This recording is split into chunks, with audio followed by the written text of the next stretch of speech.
back to the Vodacom Mandeville Indoor Sports Centre here in Johannesburg, South Africa. The 2021 Commonwealth Games 3x3 wheelchair basketball qualifiers. Next up on court, we will see the encounter between Kenya men and Namibia. Let's welcome to the court for Kenya, number 4, Watiano, number 5, Kiplian, number 6, Ngugi, number 14, Ngugi, number 13, Kangeti.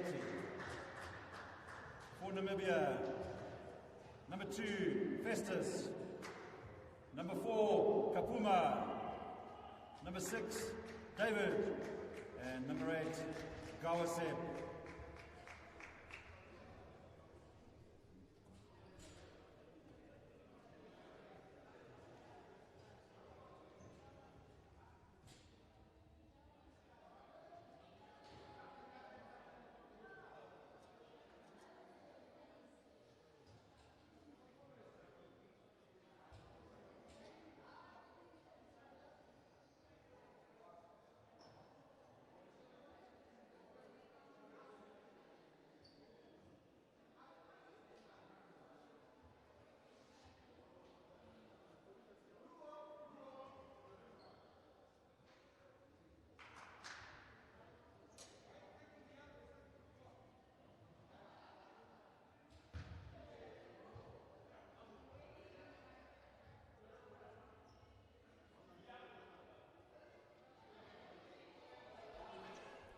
All right, welcome back to the Vodacom Mandeville Indoor Sports Centre here in Johannesburg, South Africa.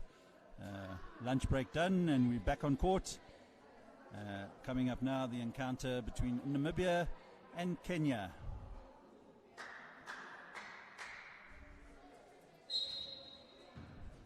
Joining me in the commentary booth is the Secretary General of the Kenya Wheelchair Basketball Federation, Mr. Edwin Murwa. Welcome to South Africa, Edwin.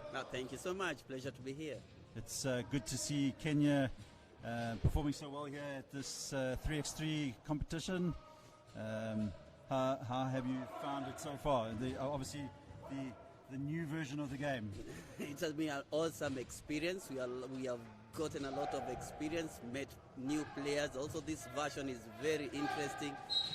Commendable job to the organizers and to the fans and to the participants also. Thank you also for having me to your booth.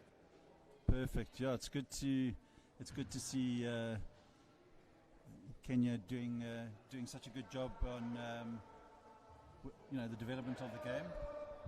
How are things going with wheelchair basketball development in Kenya and further into the eastern zone of IWBF Africa? Kenya has been great.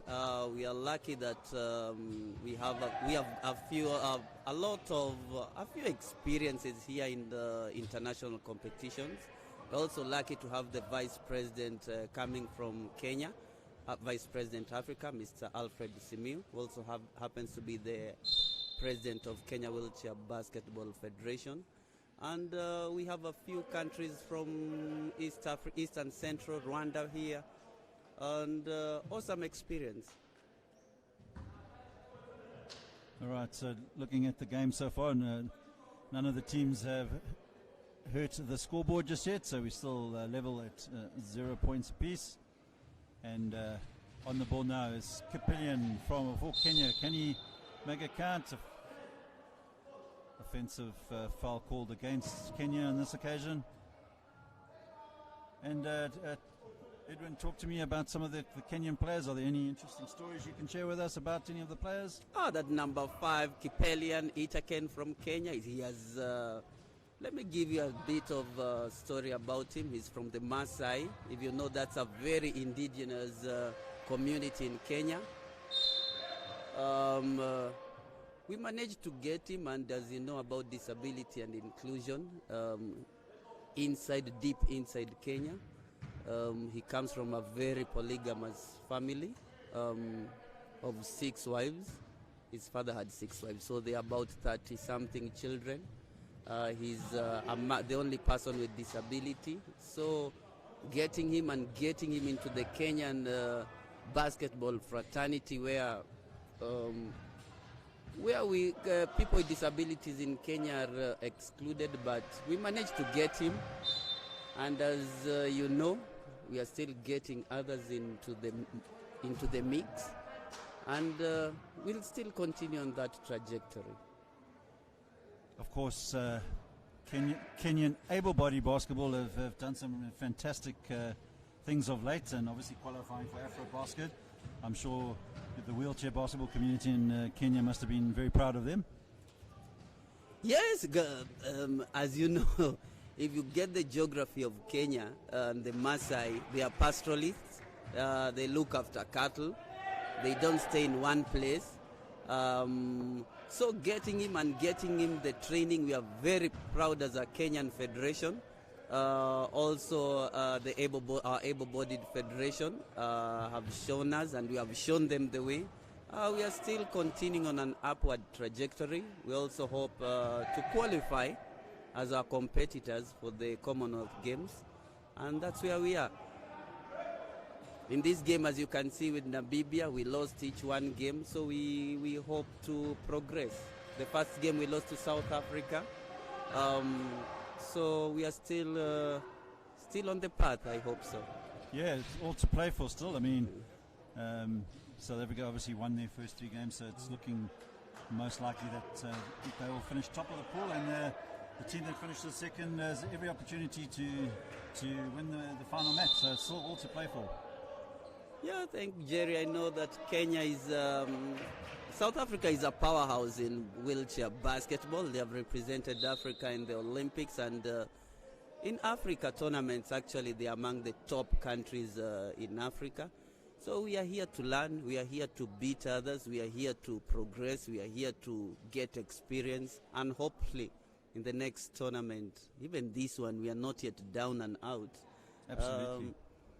I think we'll do wonderful. And your ladies team also playing quite well. South Africa have a young fast side, so I think maybe some of the older ladies of your Kenya ladies might have found that a bit tough, but it's great to see them competing in international competition. Yeah, I'm so grateful to them, because transitioning from 5-on-5 to 3-on-3 has been a bit of a challenge, and also, as you know, Africa, inclusion of ladies to sports has been a challenge. I'm also appealing to more ladies to join these sports. Some have been in sports for many years, so we need to transition from the old to the young, and also the new skills 3-on-3. I think now 3-on-3 has not been played in many countries, so we are all of us in a learning trajectory, actually. Yeah, and I think the beauty of this particular event, having the IWBF head of 3x3, Luke Ferguson, he was able to really help players and management and the extra staff learn about this version of the game, and in discussions in previous games in commentary, we've spoken about how this version of the game is perfect to help with development from schools, youth programs. 3x3 is the way to go. Yeah, it's true. Because in November, early December, we'll be having a 3-on-3 tournament in Kenya, where we'll basically go to the grassroots. We'll go and nurture new talent, and basically we'll see how it goes. Because in January we have I think we have an African championship, and I guess we'll have new players from Kenya, and also the experience that we have seen here, we have gotten here. And also the technical officials, I think we'll impart them to the new players, and hopefully to the East and Central African region as a whole. That leads me on to my next question. Yep. So within the region, the Eastern region. Yes. Talk to me about some of the newer countries, maybe some of the countries that aren't quite registered up with IWBF just yet, but what prospects are there in the Eastern region? Let me call ourselves the top East and Central African country in wheelchair basketball. We have countries that they have civil strife like South Sudan, we have Ethiopia, we have Somalia, and basically we also have Uganda and Tanzania, we have Congo. And all those countries need to be in the fold. We need to talk to them, we need to train them, we need to coach them about the new version and about wheelchair basketball. Like I said before, we have the Vice President of Africa coming from East and Central Africa. I think he has a lot on his desk to do, but we are planning maybe on that tournament I talked about. That will be on Disability Day, World Disability Day, December 3rd. We shall include them, the countries, because as you see, Kenya is on the equator. It's at the center of Africa. We shall strive to get more countries on board in this wheelchair basketball and all versions of the game, both ladies and men, mostly ladies also. Excellent, yeah. It's definitely the work that the IWBF Africa Council are doing to put all of these structures in place, and in a short time we've grown quite quickly, and so we're obviously optimistic that we can keep that momentum going. Yeah, it's true. The office of Charles Saunders and Andrew, they're are doing a very fantastic, commendable job in Africa, and we hope they still continue. They have been giving updates. They have been basically leading Africa in the right directions. We hope that they'll still continue with that strength and whatever they are doing, and we are praying for them so that they don't go sideways. We know African politics, they are intermingled and they intermarry. So let me talk about ladies, women. It's very unfortunate that women and culture, they are sort of like cousins. So getting women to play sports has been a big challenge in Africa, and mostly East and Central Africa. But we are still on talks. We are still going to the grassroots. We are still giving them advantages of sports, and we'll see. By December, we hope to have a very, very positive review after this, and let's see how it goes. All right, on court at the moment, Kenya leading Namibia by 3 points to 1, and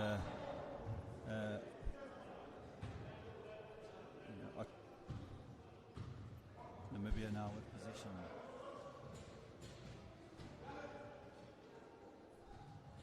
Number 4 there for Namibia is Kapuma, and good work there. Good basket from Kenya. Converted there by Ngugi. Apologies to all my viewers in Kenya if I'm pronouncing your names wrong. Edwin has been trying to give me a crash course. I think I'll give you still a silver medal. By the time you'll still have a gold medal, don't worry. Thank you, Edwin. All right, timeout called on court. So Kenya lead 4-3, and we've got 3 minutes 46 left in the game.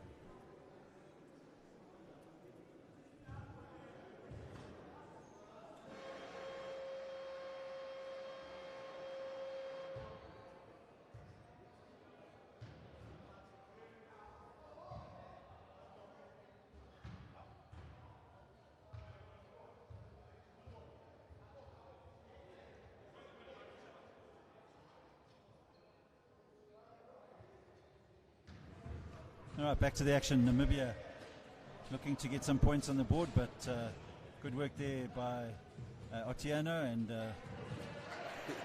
Kiplians converts for Kenya, so pulling away to a 4-point lead.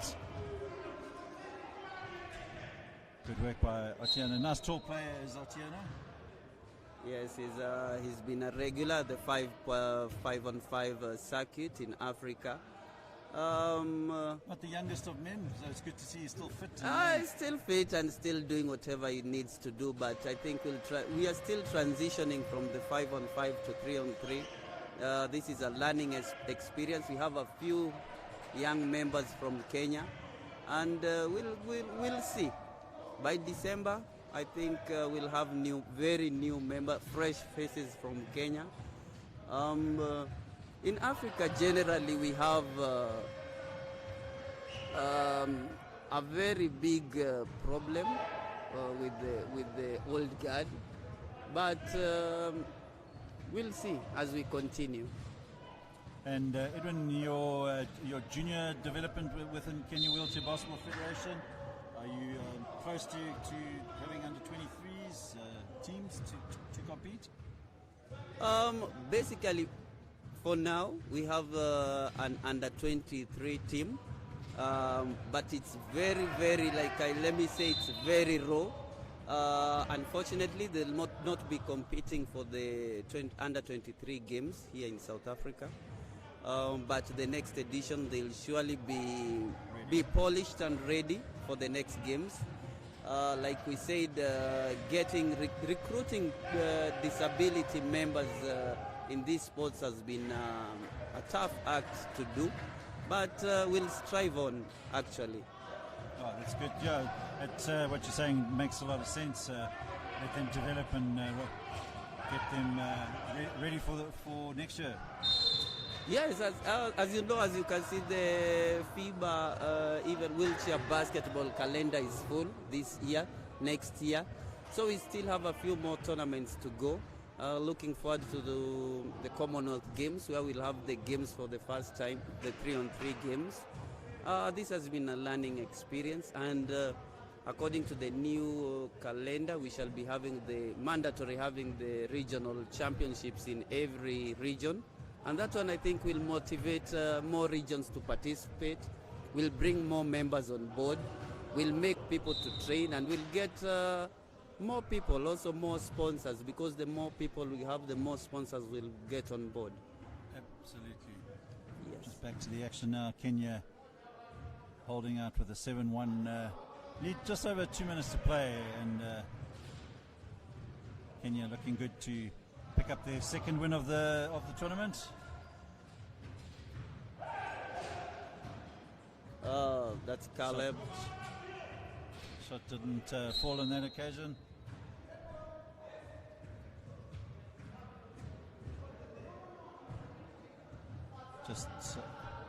Just under 2 minutes to play.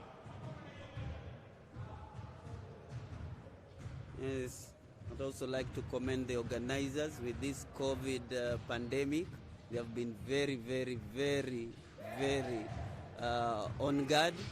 We have done all the due diligence on this tournament. We have been having regular tests.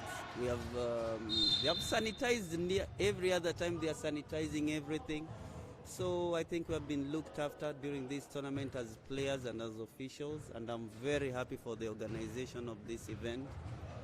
For my players and generally for this tournament. Thanks for that, Edwin. Just a reminder, coming up after this game, we have the host nation South Africa, and they will take on newcomers to our wheelchair basketball family, and that is Rwanda. Yes, Rwanda is a young team. It's from East Africa. Commendable job they are doing. They have got very young, brilliant players. We hope they'll do something against their southern counterparts. Yes. But as you said, Edwin, I think for those new countries, it's the experience of just learning and getting to play against some of the stronger teams, and that'll only do them well going forward. Yeah, I think this game is experience, and like we say, it's 3 against 3 to the power of 3 experience. So experience. So as you see, even Kenya, we need experience. So we have gained a lot of experience from here. Our technical, as also from our players. Also, we had a technical meeting for our technical officials. They learned many things.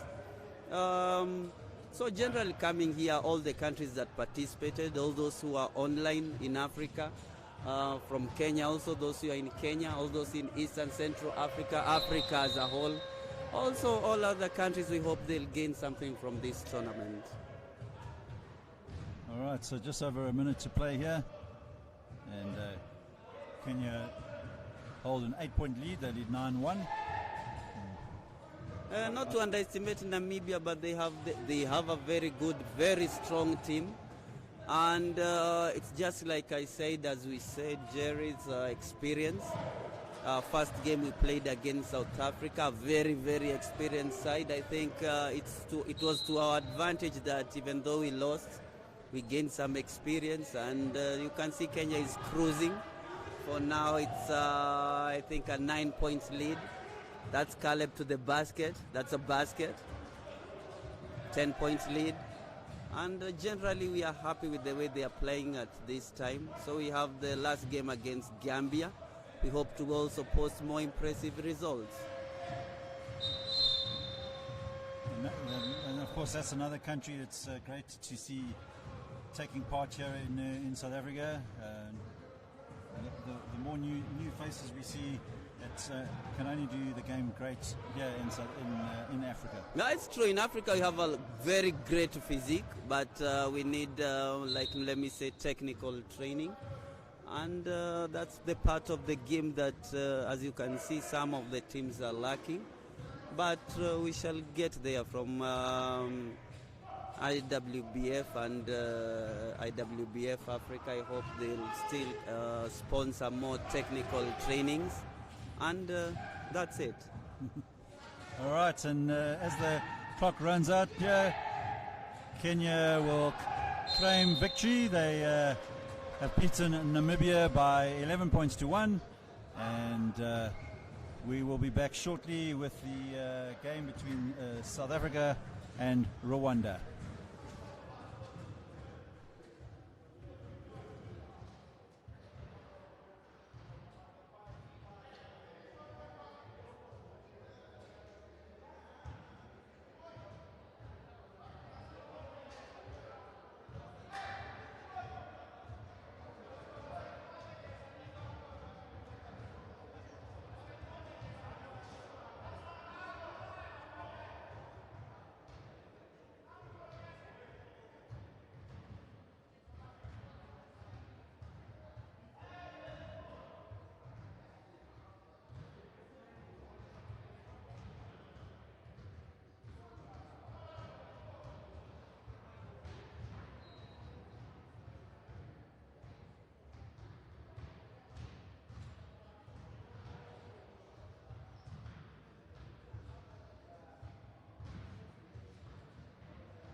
Welcome back to the Birmingham Annual Sports Centre here in Johannesburg, South Africa.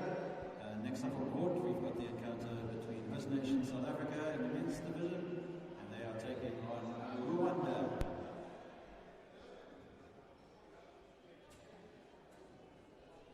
Welcome up to the court for Rwanda. Player number 4, Haki Zamane Emmanuel.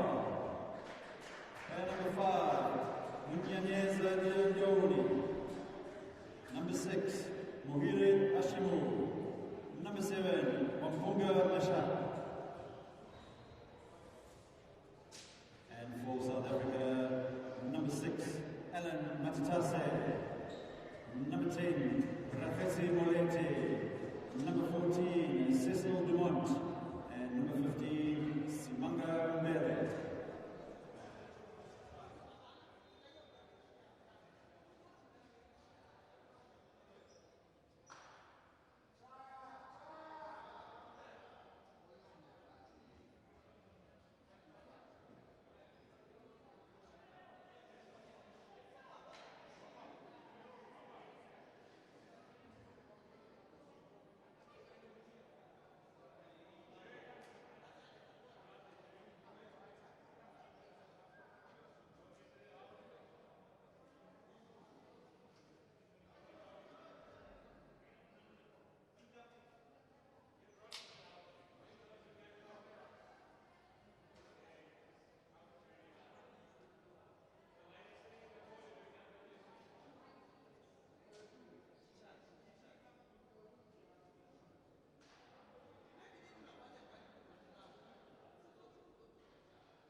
All right, back onto court here in Johannesburg.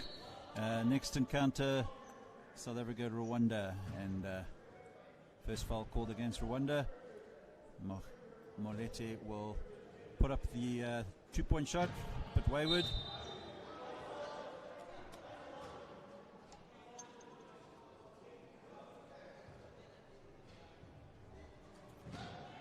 Rwanda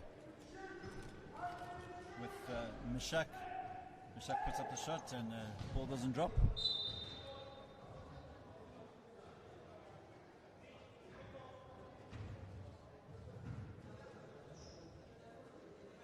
Raheti Molete finds Alan Matatasi, puts up the shot and gets the first points for South Africa.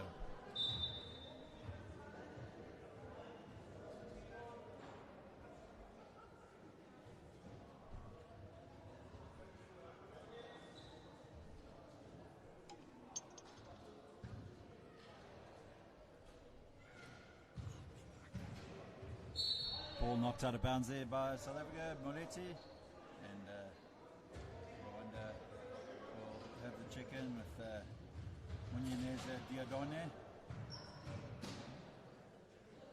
Mashak puts up the shot and he gets Rwanda's first point, so scores a level. South Africa 1, Rwanda 1.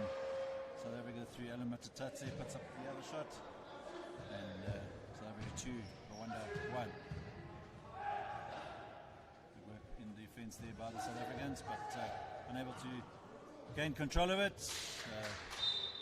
Fortunately for the South Africans, ball tipped out of play by Rwanda. So Raheti Molete will find Alan Matatase. Alan puts up the shot, doesn't drop on that occasion. Quite a competent shooter is Matatase, plays in the French leagues. Mashak fouled by Molete, and he will go to the free throw line for a shot.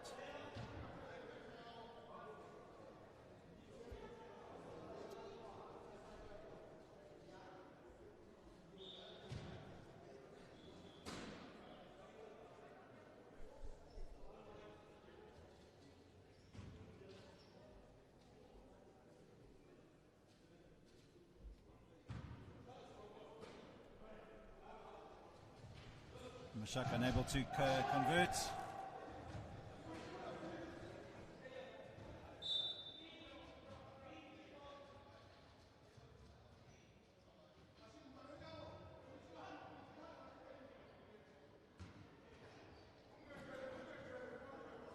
joined in the commentary box here with the Vice President of IWBF Africa, as well as one of the directors of Wheelchair Basketball South Africa and Vice President of Basketball South Africa, Mr. Sibongile Fondini. Sibongile, welcome to the commentary booth. How have you found everything going so far? Everything, is quite awesome, if I may put it that way. We are quite excited in a way in which the tournament has been running so far. Very, very exciting and good game of basketball at display. I am so excited. In our previous conversation with Edwin from Kenya, he alluded to the fact that our COVID protocols have been very well adhered to. Your particular function in this event has been exactly that role.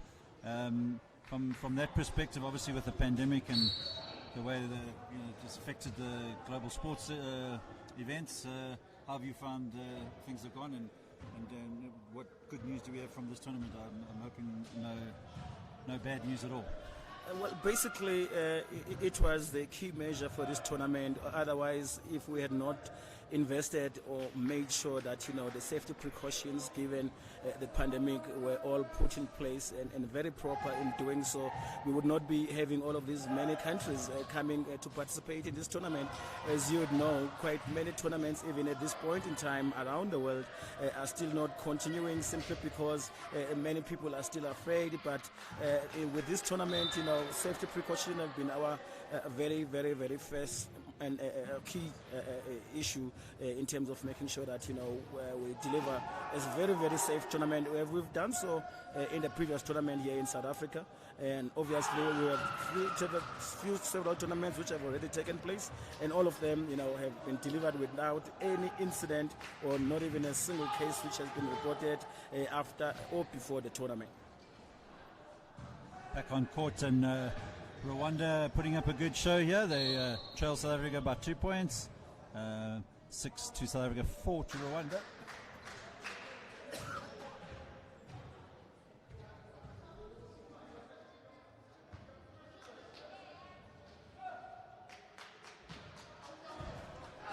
All right, so South Africa 7, Rwanda 4. Mr. Fondini, in terms of development of the sport, you also wear the hat of being involved in the southern zone, both in able body as well as wheelchair basketball. What does the future look in terms of development of wheelchair basketball in the zone?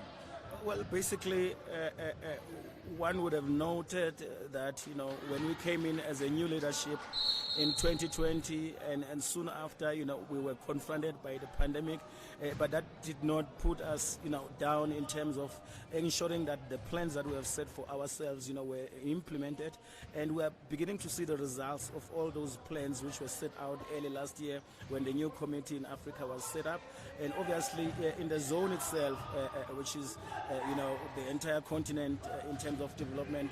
In this tournament alone, we are seeing new countries which have come as a result of our plans and engagements with their respective Olympic and Paralympics committees in terms of getting them to come back to the sport of wheelchair basketball in the continent.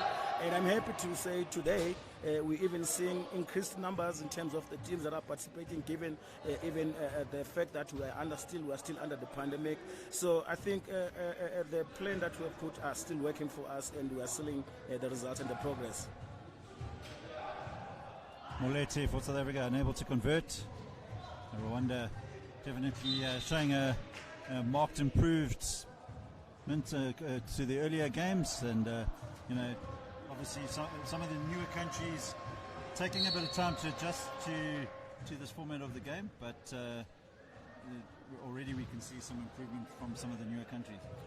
Indeed, and obviously this is one of the things which we've put at the center of our development plan. That is to get the countries to adapt in this new format of the game. It's the easiest and it's the quickest. And I'm happy that those that have come out here and said, look, we could have done this quite longer than we have just done it. And it's obviously working for everybody in the continent. It's the easiest way to even get everyone to pay attention and to actually assist them further with the full format of the game. So I'm happy that the ones that are here are learning so much, and I appreciate the efforts that have been made by every country to try and assist them whilst they are also in this competition as well. All right, Rwanda with possession, working hard to try and stay in this game. South Africa through Cecil Demont pick up possession. He'll play in Simangambeli, and Simangambeli should convert. He does. So South Africa 9, Rwanda 4. Of course, from a South African perspective, Simangambeli, the women's team have qualified for the Commonwealth Games. I'm sure all South Africans will be very chuffed with that. Well, it's a great day for Team South Africa and obviously in the entire country. I'm saying that because, I'm very proud where I come from. And a lot of work obviously has been done quite recently for women, for wheelchair basketball in South Africa. And I'm happy that we are seeing those results. And for them to qualify, it's going to be a lot of inspiration to a lot of women who are already involved in the sport itself. And obviously many more that we are busy working with through our development ranks in the country. So I'm quite excited, and I know they are very much excited, and congratulations to them as well. Back to the men's side of things, and South African men are leading by 11 points to 4. Just over 4 minutes to play. Shot clock violation, Rwanda unable to convert, and now South Africa will start the attack with Alan Matatase looking to get the ball to Simangambeli, and he draws the foul against the Rwandans.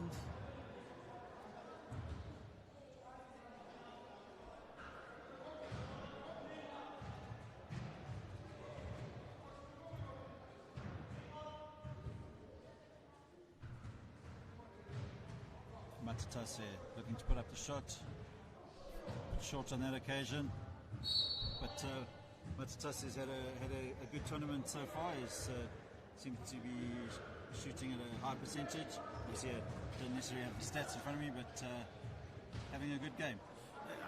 I'm happy that his performance continues to be at its peak, and obviously having seen him in the recent tournaments, and I'm happy even with this tournament that he's been quite consistent, and it's just good for the team.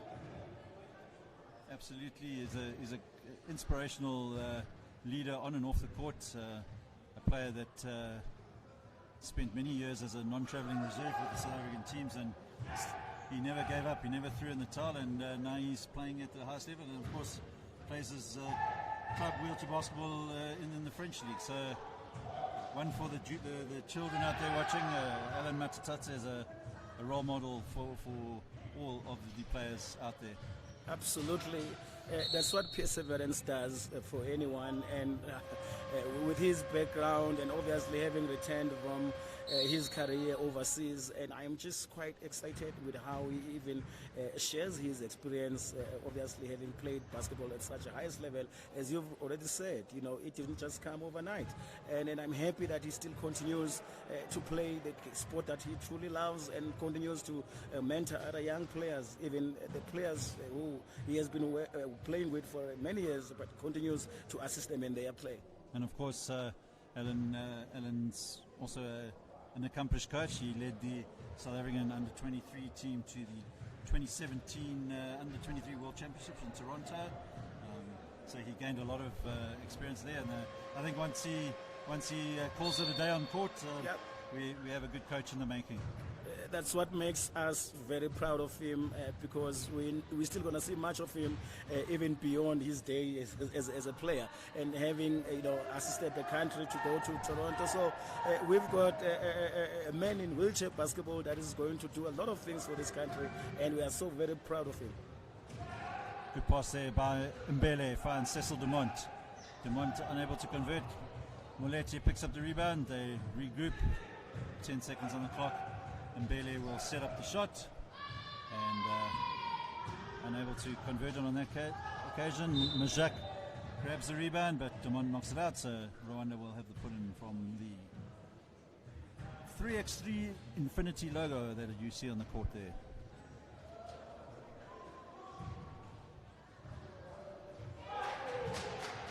The Rwandan number 7 there, Fonini, looks like he's got some good potential.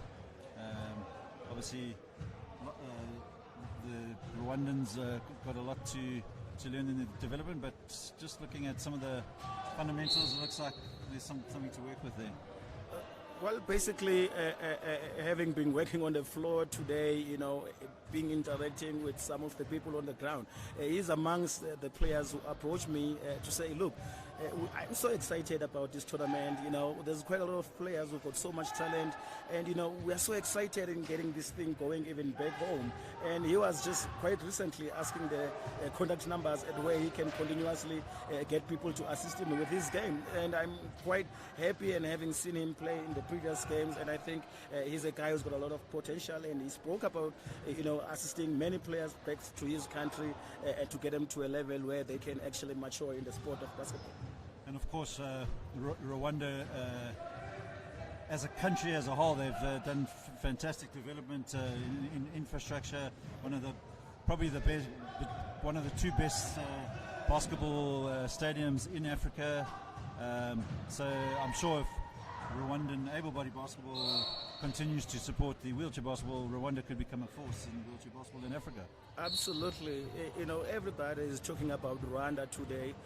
Even back home, I've been to conferences around sport and around how they want to attract, big sport events, and they speak about Rwanda as an example as how they've transformed themselves into now the destination where everybody wants to go and visit. So with that, obviously, the support will be there, and I know that some of the people that have been to that country, do agree that it's a country that now has got a lot of potential, not only in infrastructure, but its own people, are now committed in making sure that they make the country work, and I'm quite sure that the federation itself will receive also a lot of support, even on able-bodied, to try and make sure that there's inclusivity in how they are implementing their programs in order to make sure that the wheelchair basketball also takes its place in the continent. Yeah, and to further add to that comment that you made there, the fact that they hosted the inaugural Basketball Africa League finals is testament to the great work that they are doing there. So Rwanda is definitely one to watch out for in the future, and it's all started here on our courts in South Africa. Absolutely. One can be proud of that, to say it all began here, the inspiration all began here in the home of basketball in Mandeville. But there's no doubt, in a matter of time, I know that Rwanda will be out there, and obviously even South Africa itself will start to learn one thing or two when they come back to this country. So South Africa pulling away 17-5 in the lead at the moment, but a much better showing from the Rwandans, and pleasing to see that they starting to get the hang of it. South Africa 18, Rwanda 5, and South Africa will be looking to try and finish off the game with their 21 points. They managed to do so in the last two games, despite a bit of a slow start against the Rwandans. Shot clock violation, so Moletti will look to put up the 2-point shot, but he decides rather to play it to Mbele. Finds Dumont, and Dumont takes the score up to 19 for South Africa, 5 to Rwanda. Just over a minute to play.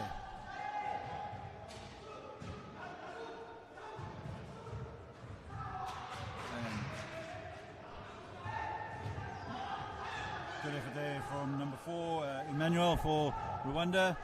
And Timon picks it up, drops it behind his back to Mbele, puts up the last ditch shot, but the shot clock buzzer goes off, and 46 seconds left. 19 to South Africa, 6 to Rwanda.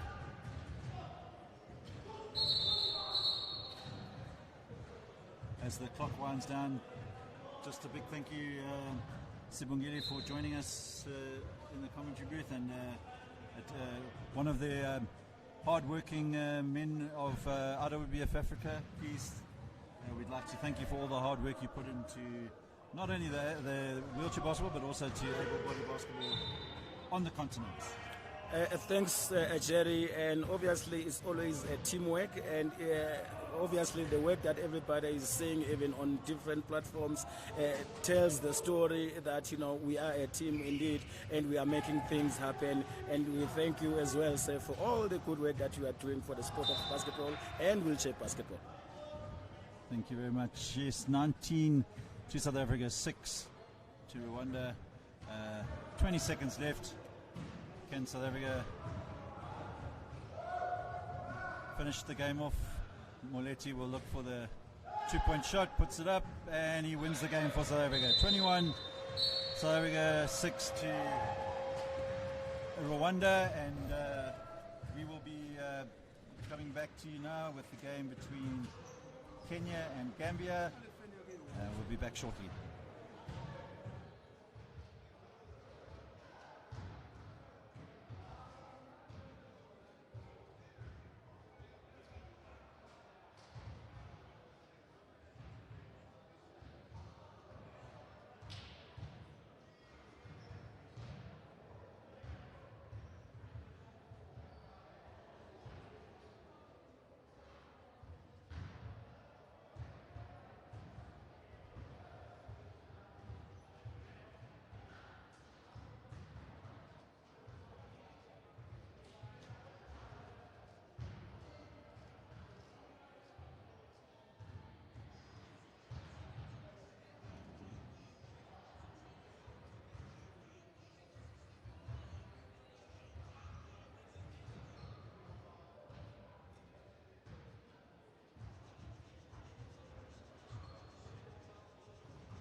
Welcome back to the Vodacom Mandeville Indoor Sports Centre here in Johannesburg, South Africa.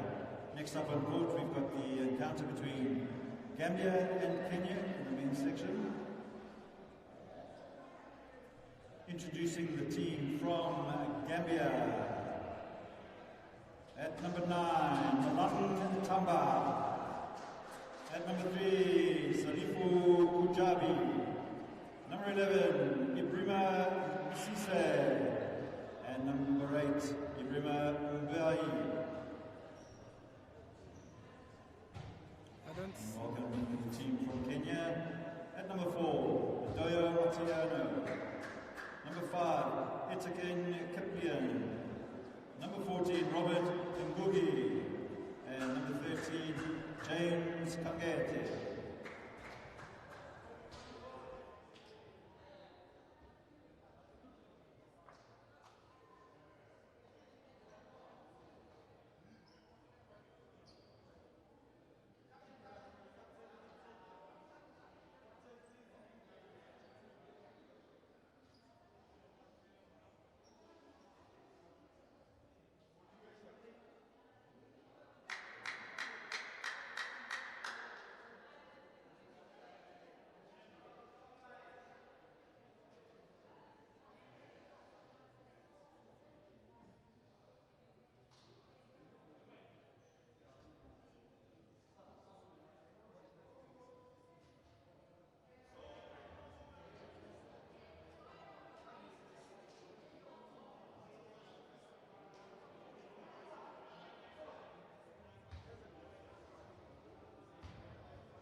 Right, back to the action here in Johannesburg, South Africa. Kenya taking on Gambia. Joining me in the commentary box, I have Mr. Charles Forster, head of the Technical Commission in the Southern region of IWBF Africa. Welcome, Charles. Thank you very much. And we'll chat a little bit more about the technical aspects of the game, and obviously the new version of 3x3. We're fortunate to have Mr. Luke Vergoesen here, did explain quite a few aspects of the rules. But Charles, I mean, obviously, even for the referees, this is a bit of an adaptation. How have the referees found it so far? This is the first time that we have a well-organized 3-on-3, where we had a clinic before the competition. So in my view, so far, the referee is doing very well. Being the first time that we're having a competition like this, so it's positive, very positive. Yes. All right, Gambia in possession.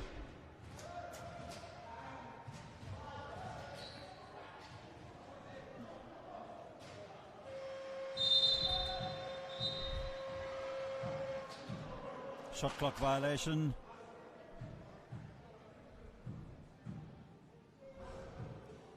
Aside from the referees, Charles, we've obviously had quite a few workshops. Table officials have also got to adjust to everything. What would you say the biggest, I wouldn't say challenge, but the biggest thing to get used to is in this adaptation of the game? There was no big challenge because our table official, they got experience in officiating wheelchair.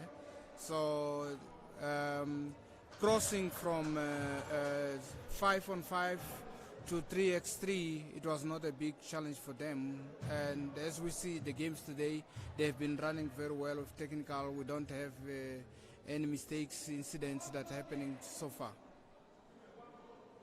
All right, Kenya in possession now with Kiplian. Under pressure there, and Gambia did well. They would surely need to clear, and well spotted there by the referee. What happened in that particular play there, Charles?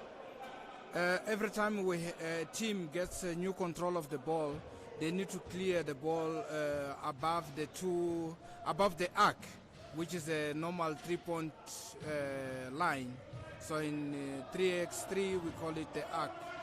So if you don't clear, then that becomes a violation. Gambia trying to get something on the board. Gets the shot up, and a foul is called against Kenya. So Gambia will have an opportunity to try and take the lead.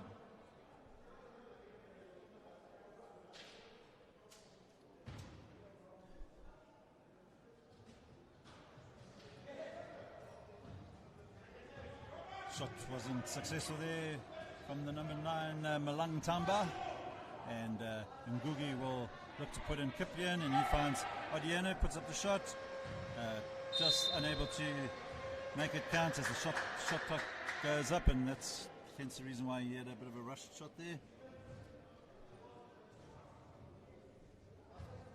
So in that situation, they need either to score or to cause the ball to touch the rim, so that the shot clock can reset to 12. Nicely converted there by Gambia's number 9, Malang Tamba, and Gambia edge into the lead against Kenya. You know, Charles, we've been talking quite extensively about new countries coming into the tournament. Gambia obviously had quite a nightmare journey to South Africa, but they definitely arrive, putting a good account of themselves. Yes.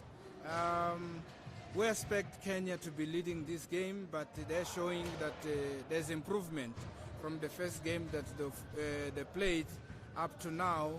Gambia now is showing that they're improving, and here we are. They're leading the game. And another basket there by Malang Tamba. And all of a sudden, Gambia starting to get a little bit of a lead, but of course things can quickly turn around if you don't stay focused. So let's see if Tamba can convert here. He needs to make all of his opportunities count. Fortunately for him, he managed to pick up his rebound, and good concept, good grasp of the rules here. He knew to get the ball out in that instant. Good work here by Gambia. A little bit of a wayward pass, made it a bit difficult for Cisse, and shot clock violation.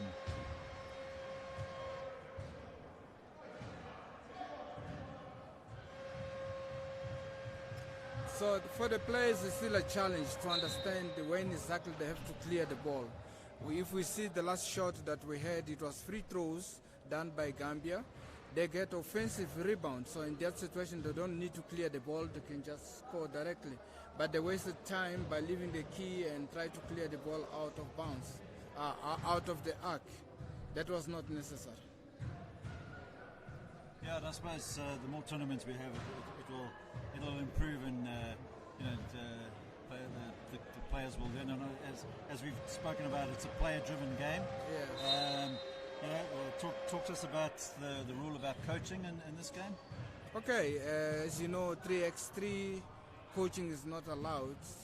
It's only for players and the manager that they are involved in the game. So even if a coach is sitting on the stand, is not allowed to directly coach his team. Good work there by Otieno, wasn't able to convert. Kenya struggling so far against the Gambians.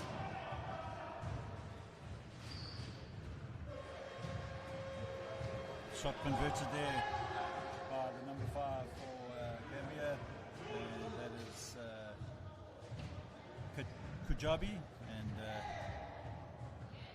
Malang Tamba looks like he's one of the key players for Gambia, the number 9. And the number 4 for Kenya is Otieno. He's definitely one of Kenya's best players, and he converts. And current score, Gambia 4, Kenya 2, and we have just under 6 minutes to play.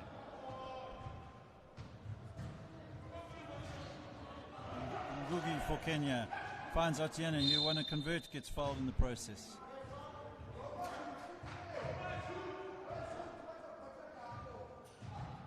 I'm sure the referees, Charles, quite enjoying the fact that in this version of the games they're instructed to wear shorts. I don't know who designed the rules for referees, basketball rules, that the referee should wear pants to run in a 5-on-5 game. You know, referees should be wearing pants so that the shorts, so that he can be able to run. So I think this is the proper uniform that always a referee should be wearing for a normal game. So we'll have to send out that request to the IWBF Technical Commission, and let's see how that turns out for them. Currently now, Gambia 5, Kenya 3. And time is ticking by. 5 minutes 25 left of this game. Kenya desperately trying to establish some ascendancy, but Gambia doing some good work here.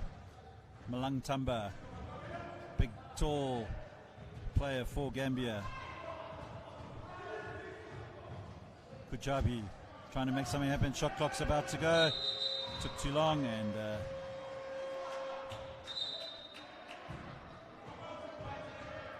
definitely this version of the game is fast moving action, and the players need to be aware of the shot clock because they can't afford to miss any opportunity. Yes, here the action is very fast. When a team gets control of the ball, they need to be already planning to attack. There's not much time for a team to set and so on, so it has to be fast. It has to be fast. And sitting in a wheelchair, you have to control your chair, you have to push out and in. It becomes a little bit hard, but this is the game, and we have seen that some players, they're doing that very well. Well, Otieno for Kenya, you look to try and convert, and he does, so pulls it back to a 1-point game now. So Kenya 4, Gambia 5. 4 minutes 38 to play. Can Gambia cause somewhat of an upset by beating Kenya? But still plenty of time in this game. 1-point game. Anything to play for here for both teams?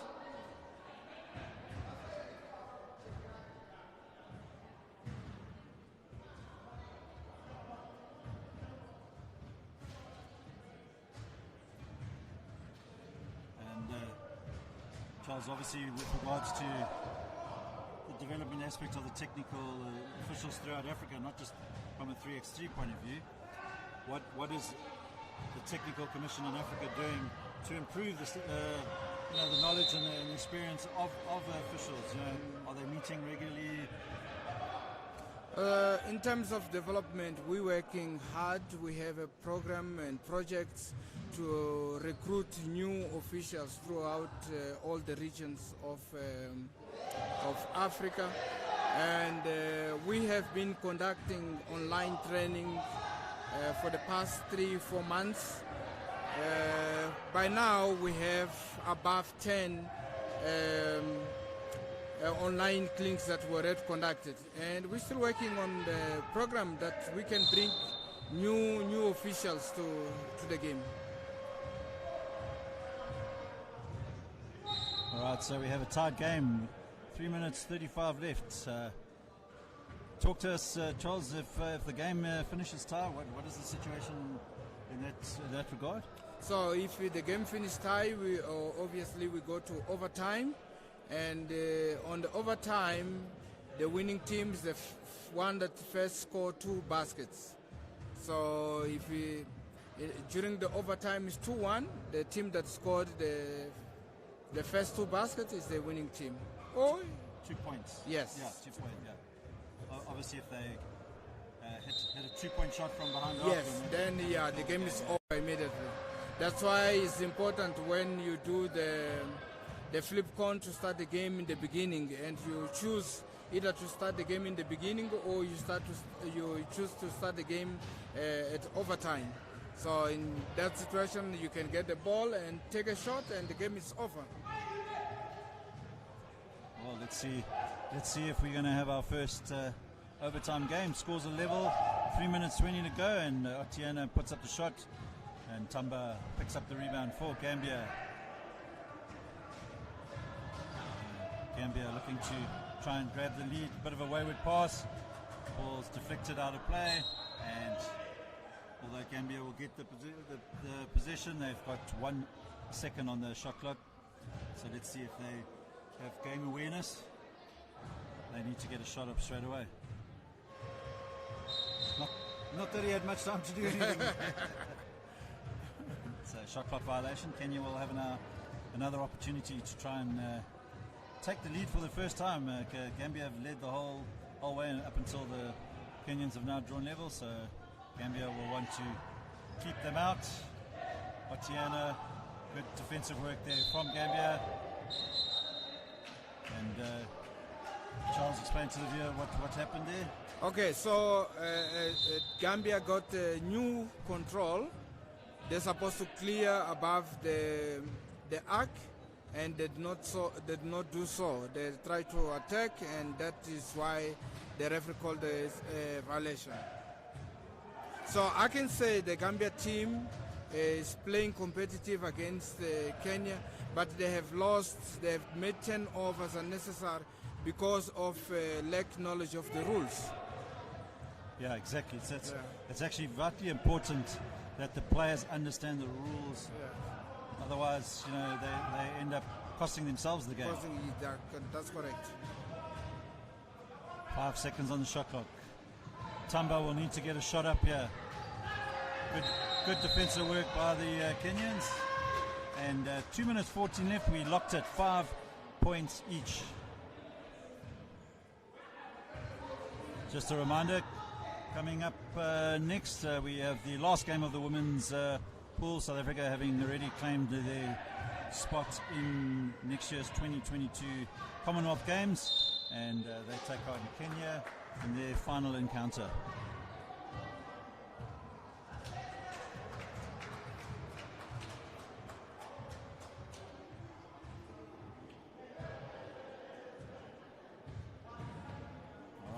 Otieno at the line. Can he convert and take Kenya into the lead for the first time in this encounter? And he's unable to. Gets another opportunity with the rebound. He plays it to Ngugi. He misses. Bit of a rush shot there. Gambia will bring the ball back out.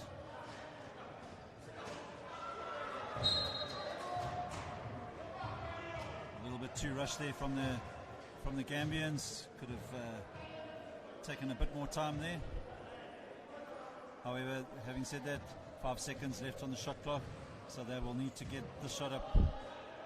As the commentators curse, the shot clock resets, and referee's correcting. That should be 5 seconds on the shot clock. all right. So the shot clock had been reset, and the referees are now confirming that it should have been 5 seconds, and it was not supposed to be reset. So.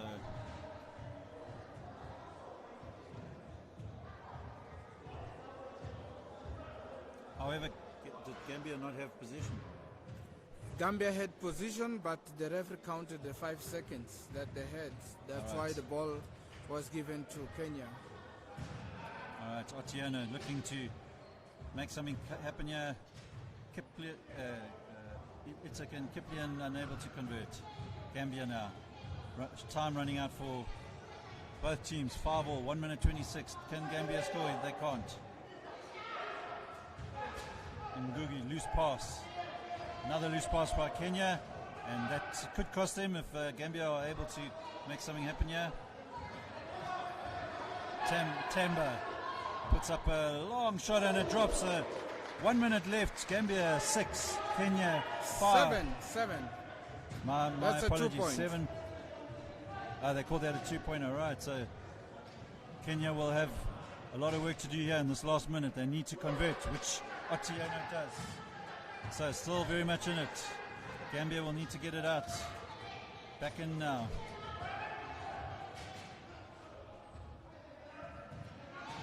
Probably would have been best advice to shoot, and the shot clock runs out. So careless play there on the Gambians' part.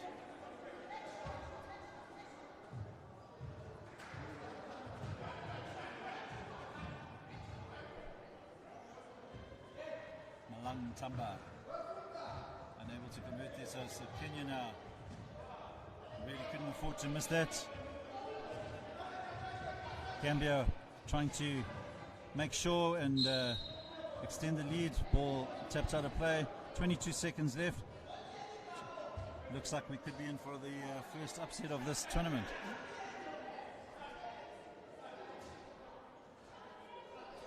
Charles, talk to me again in this 3x3 version of the game. Technical fouls can be very costly for the teams. Technical foul, it gives right to 1 free throw, which is 1 point that you're giving away. Although the ball is given back to the same team that had control before the technical foul was called. So now you have a draw, 7-all. 11 seconds. What can So Gambia? this is overtime. Can Gambia score here? Oh, good defensive work there by Kenya. Shot clock violation. So that is the end of the game. So we're going into overtime, the first overtime here at the 2021 Commonwealth Games 3x3 qualifiers. So just a reminder, the overtime rule. Charles, if you can just run through it again. So the overtime rule, the first team to score 2 baskets, which is 2 points. It can be done in 1 shot if it's taken behind the arc, or if they score twice, it's 1 point, 1 point. So in this case, obviously Kenya had the initial start of play, so Yeah, Gambia that's now right, has Gambia the is- advantage. that's correct. And if they convert here,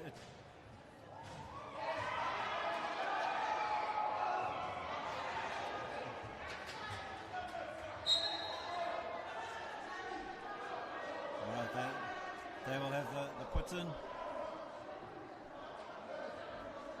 Number 5 for Gambia, Kajabi.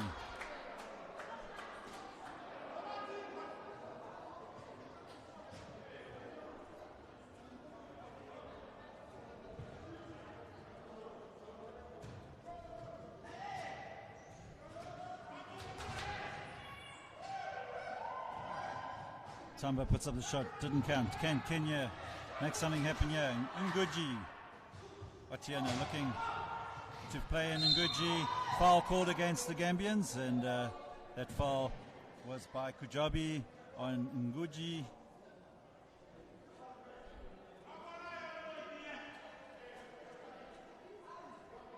Play will be delayed whilst Nguji will get back up on his chair.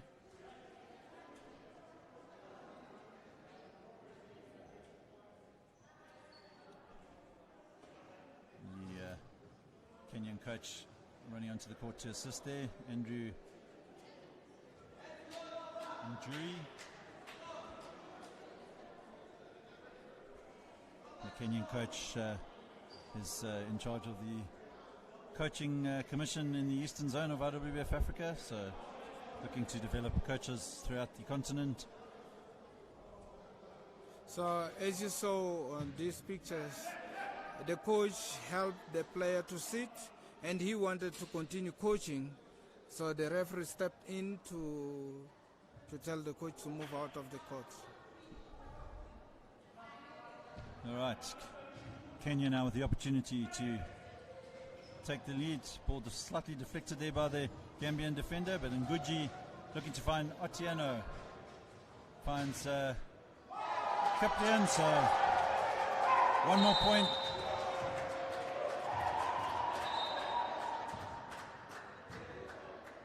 Referee's making a mistake there. It's 2 points needed to win.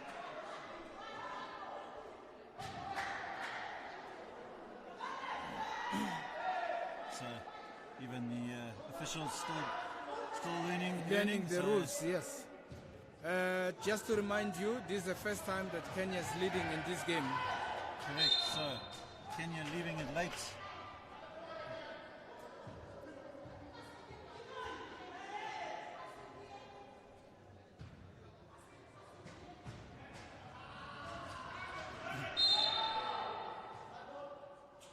What's the referee calling here? Just a foul.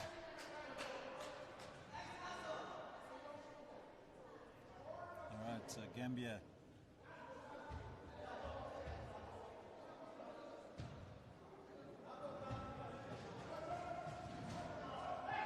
Finds Tamba, and Gambia draw level again. So now the situation is whichever team scores now wins the game. Can Kenya convert?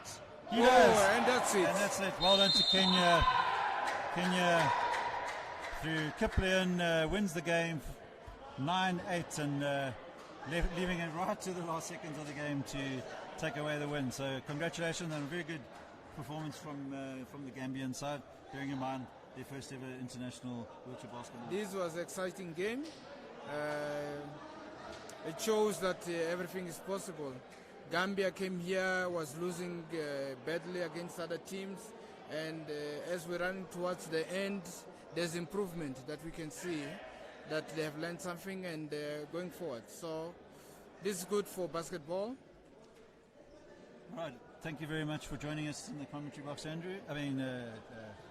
Charles, and we'll be back shortly with the final women's game here in Johannesburg between South Africa and Kenya.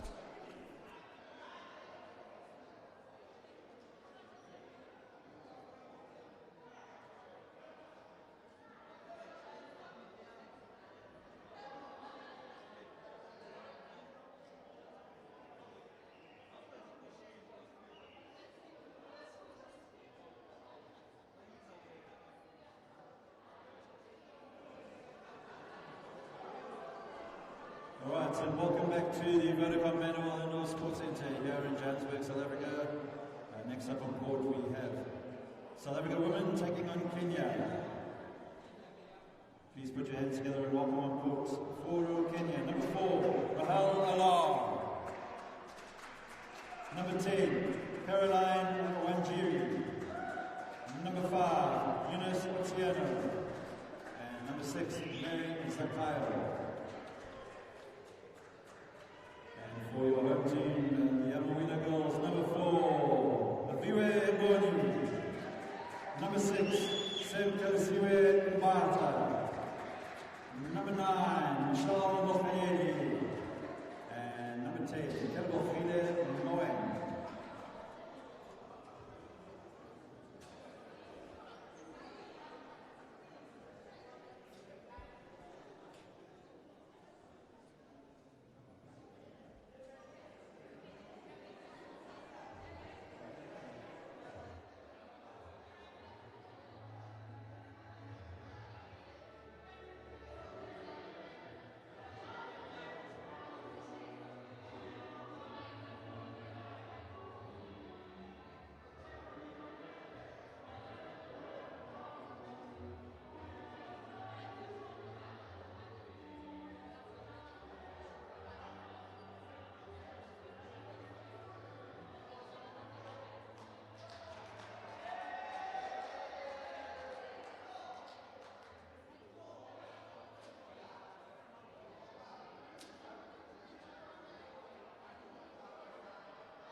Right, welcome back to Johannesburg, South Africa.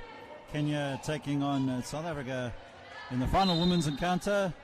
And of course, we have the final game coming up after this between Gambia and Namibia. And after that, we will have the final match. So,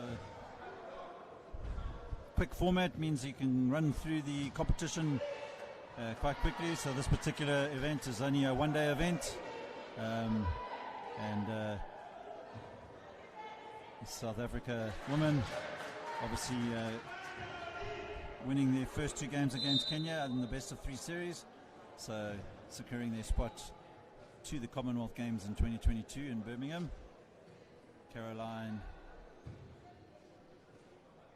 That's Eunice Otieno. She finds Rahel Alar.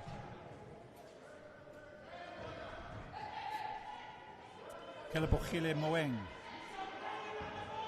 Aviwe Ngoni puts up the shot and it drops. Good shot there by the smallest player on the court there, Aviwe Ngoni, the young South African under 25 and senior player. She's been playing in the senior setup for the Amawila girls since 2016 at a very young age. And of course, another youngster coming through the ranks is Michelle Mokaneli, finds Moeng, and Moeng converts. South Africa 3, Kenya 0.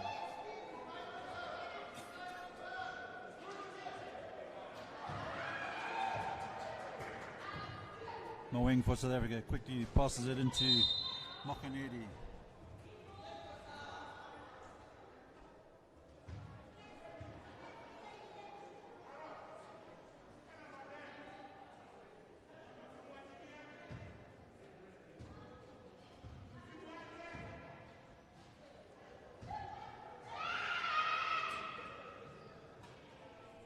For South Africa, unable to convert, but manages to pick up a rebound, puts it up again. This time she does convert. South Africa 4, Kenya 0. 8.5 minutes to play in this game. 2 more matches left in this competition. Gambia take on Namibia after this game, and then after that game we will have the final match where South Africa will take on the second place team, which I think at this stage looks like it's Kenya, and the winner of that final match will be Africa's representative at the 2022 Commonwealth Games in Birmingham, England.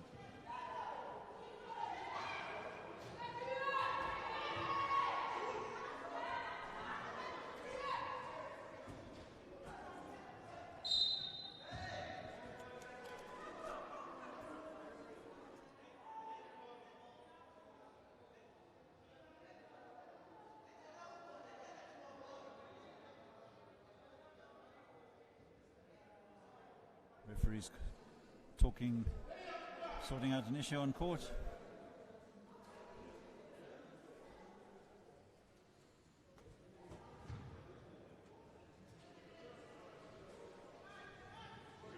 All right, back to the action, and Rahel Alar puts up a shot. Khile Moeng picks up the rebound, looking for Michelle Mokinedi, and the ball deflected out by the Kenyans.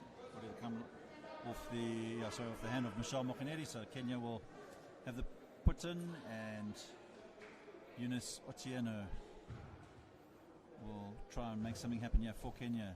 Immediately put under pressure by Mokinedi. She's looking to find Alar, and good work there by Moeng, but unfortunately for South Africa, Mokinedi unable to grab the ball.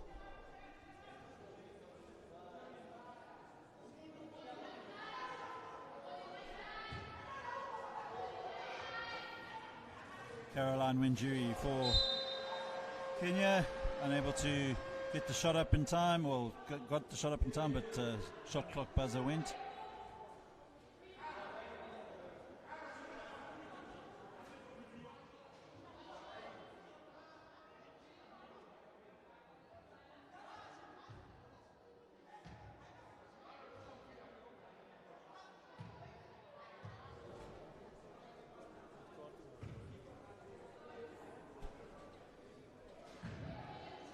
Wenjuri unable to convert there, and 7.5 minutes to play. South Africa 4, Kenya 0. I think South Africa would look to try and kill the game off quite quickly here. Mokinedi finds Ngoni. Ngoni up against a player somewhat larger than her, and unable to get the shot up, and knocked out of bounds by Kenya. So South Africa will have the check-in.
Right, after that timeout, South Africa lead 5-0 against Kenya, and South Africa will have the check-in.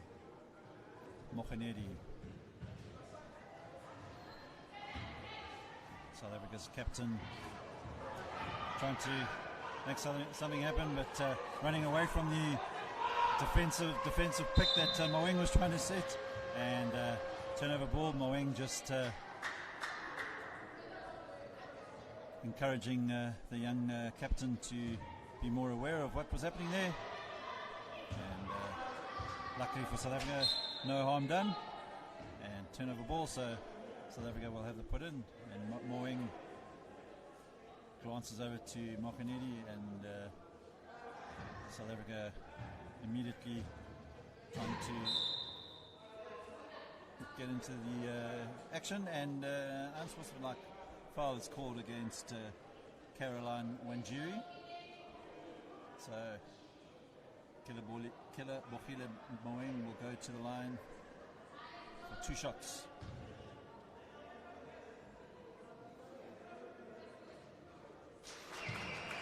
converts the first one. So South Africa 6, Kenya 0.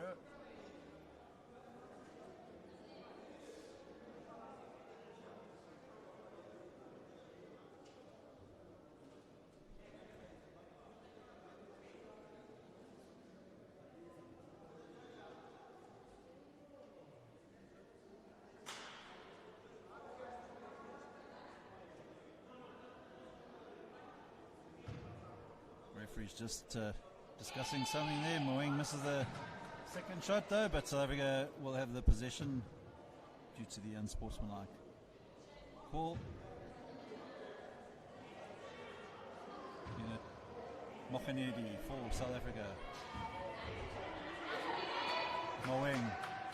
Moeng unable to convert, and the power rebound there by Viwe Ngoni finds Mohanedi unable to convert once again. So a couple of unforced errors creeping into the game now.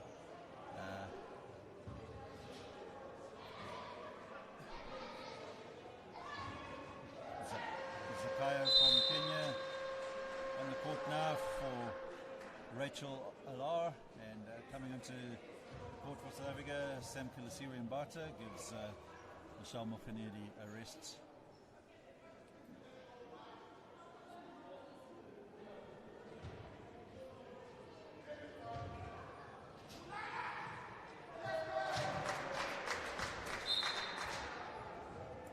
Minutes to play here in this final women's game of the 2021 Commonwealth Games 3x3 wheelchair basketball qualifier. South Africa leading Kenya by 7 points to 0. And Kelebohile Moeng in possession. Will look to play in Mbata. She was under the basket, so she decides to give it back to Moeng, and unfortunately for South Africa, not falling. Nigeria there not clearing, but now has the second opportunity. Wheels go out of bounds, but I think she released the ball just in time. Unfortunately again, shot clock violation.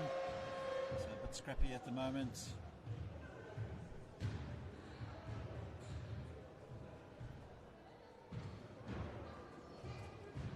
Mbata. Good pass into Moeng, and she converts, more like it for South Africa. Pass there actually was from Ngoni. Wanjiri to suspiciously like a travelling violation, but unspotted there, and foul called there against the South Africans. So Eunice Otieno will go to the line for one shot.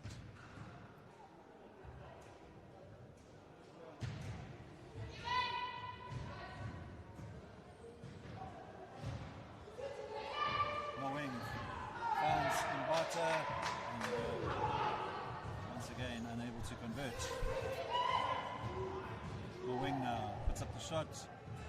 Just things are not dropping right now for either team, as the clock winds down to the 4-minute 40 mark.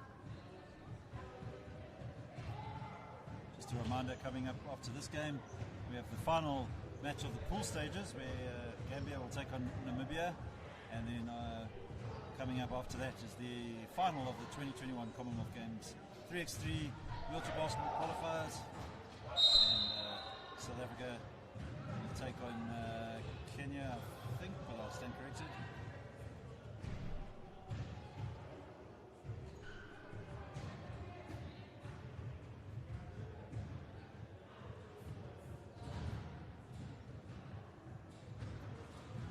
Eunice Otieno now at the line for Kenya, trying to get Kenya's first points.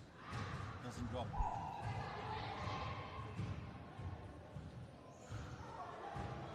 All a bit stagnant right now, and at last Wanjiri is able to get Kenya on the board. Moeng finds Mbata. Can she convert? Unable to do so.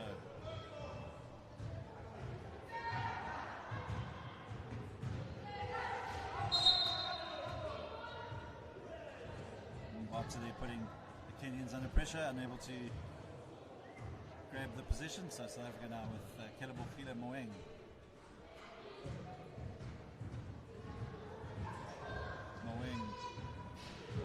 to play in Ngoni, but pass was a little wayward there. So 4 minutes left of this final women's game here in Johannesburg.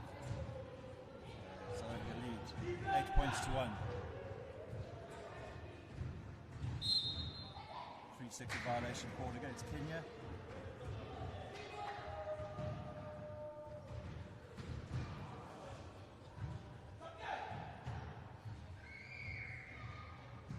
Ngoni finds Moeng. Going nowhere in a hurry, and ball bounces off the chair of Ngoni. A little bit too scrappy at the moment. Timeout called.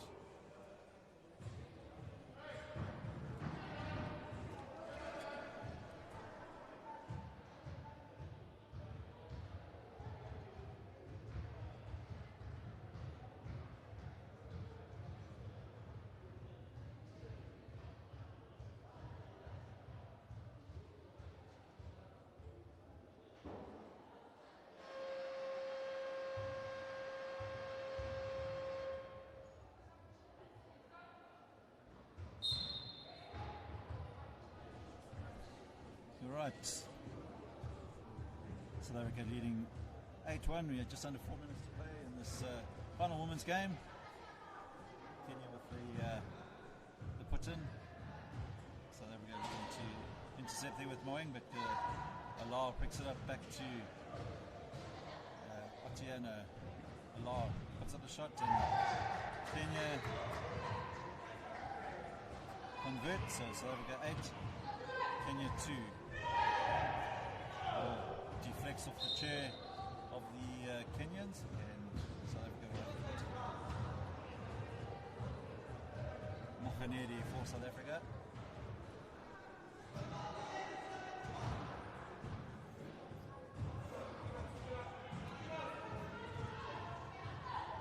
Moeng unable to convert, but was fouled in the process.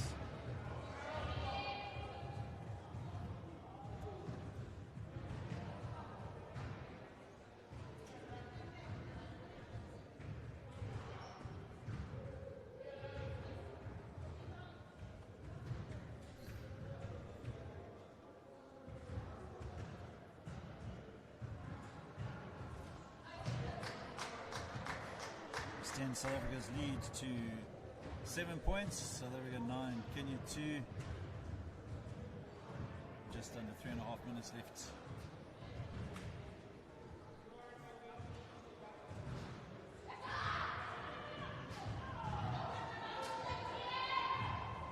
Frustration there from Caroline Wanjiri, and South Africa straight back into the attack.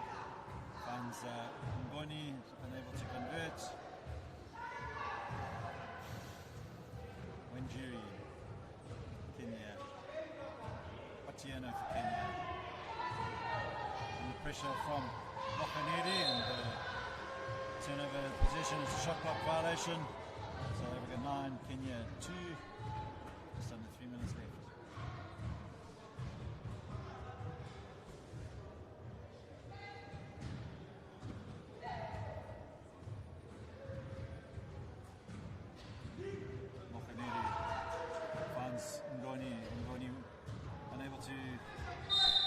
Anything happen, but draws the foul, and she will go to the line.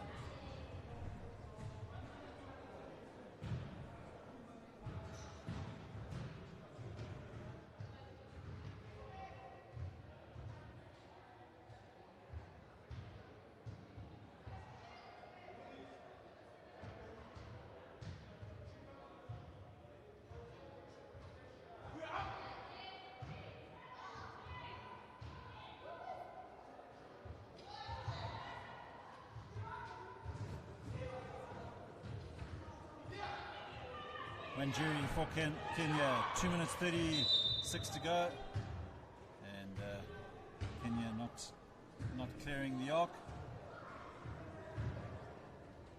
2 minutes 31, South Africa 9, Kenya 2.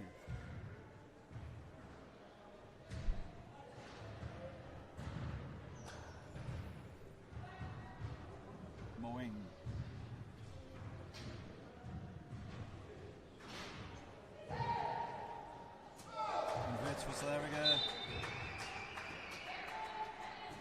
10, Kenya 2.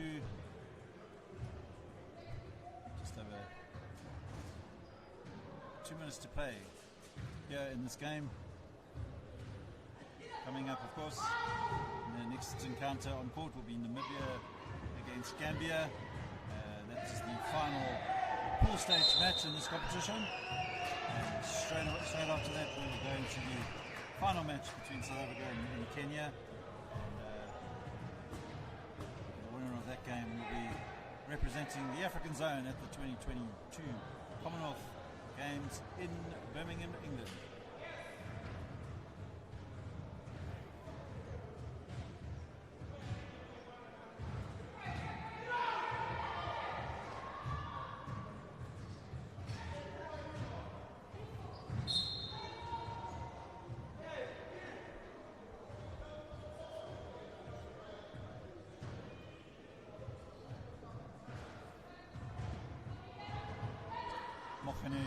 Finds Mbatha. Chair got knocked, so she readjusted and was unable to convert.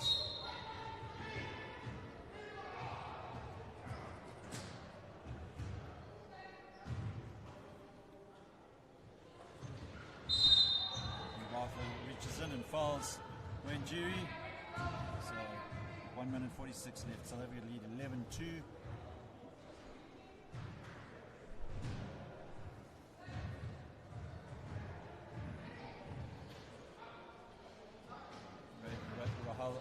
Unable to convert. Mbatha finds Mokhaneri. Mokhaneri puts up the shot.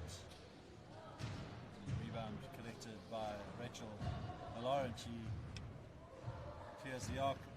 Closely watched there by Sam Kilisiwe Mbatha, and unable to find Otieno. Mokhaneri, quick turnaround pass, but well spotted there by Alar.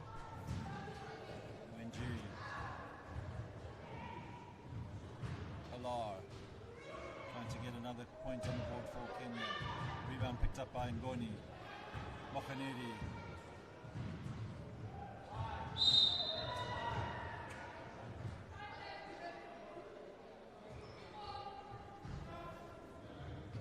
So less than a minute to play. 11 points to South Africa, 2 points to Kenya. Ngoni at the line. Can she make it count?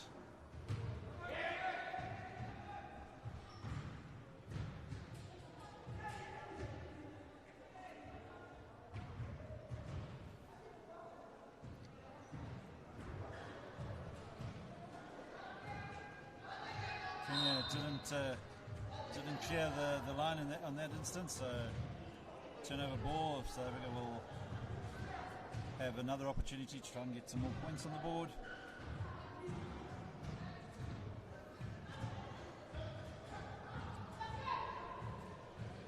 Mbatha looking for Mokhaneri, finds her, and once again unable to convert.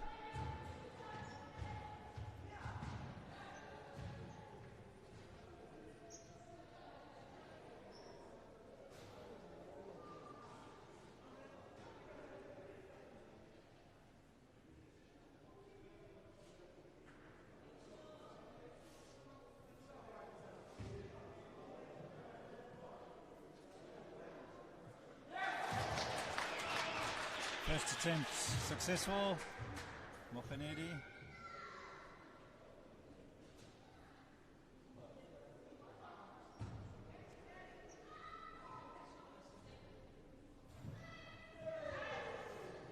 Second one doesn't drop. Rebounds falls into her hands, and now Mbatha picks up the ball, finds Mokhaneri. Bit of an unnecessary lob pass there by Mbatha. And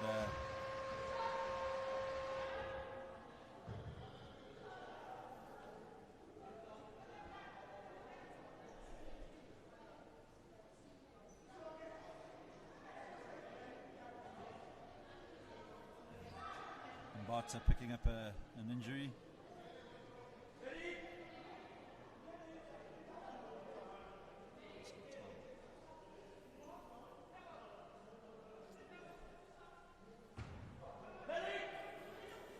right, Mohenedi at the line.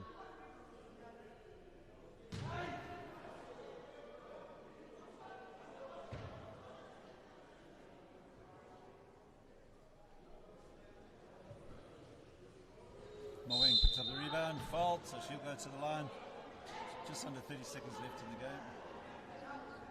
South African player Mbata picking up a bit of a nasty knock, taken away for some treatment.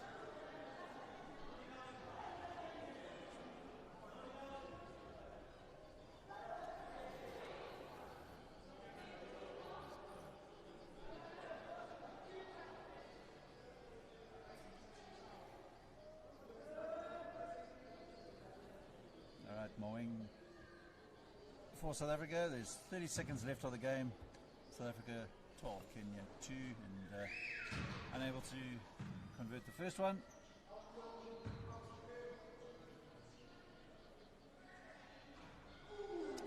Or the second one. So 30 seconds left to play in the final match of the women's section of the 2021 Commonwealth Games 3x3 wheelchair basketball qualifiers. And South Africa will take the three-match series by 3-0 and looking to finish off this game. Shot clock running down, 2 seconds, she puts the shot up, doesn't drop, and Wanjiri in possession now for Kenya. But good work there by Mohenedi, unable to pick up the loose ball. Moeng will take it out, and that will be the end of the game. Alright, so that's it from the women's section of this qualification tournament for the Commonwealth Games. South Africa win the women's section, and they will represent the African continent at next year's Commonwealth Games in Birmingham, England. We'll be back with the game between Gambia and Namibia in a few seconds' time.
Alright, welcome back to the Birmingham Indoor Sports Centre here in Johannesburg. The final pool match of this 2021 Commonwealth Games 3x3 wheelchair basketball qualification tournament, and on court we've got Namibia taking on Gambia.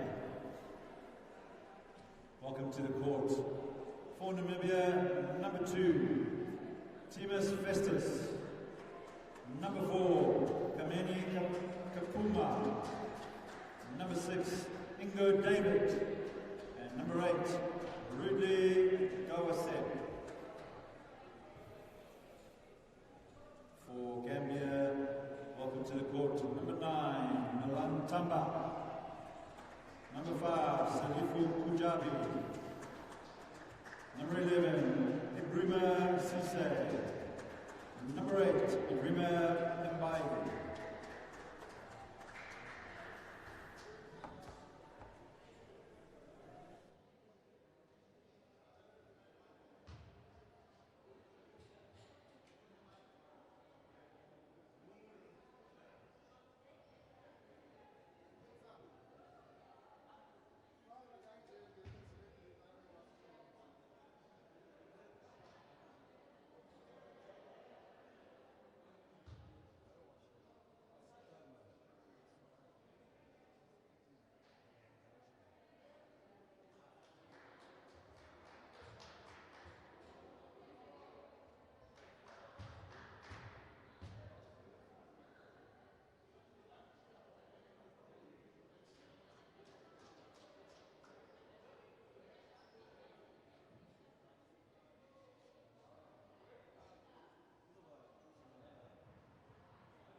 Right, just about to get underway with the final pool stage match here in the 2021 Commonwealth Games 3x3 wheelchair basketball qualifiers, and Namibia taking on Gambia, two of the newer nations that have taken part in these 3x3 tournament.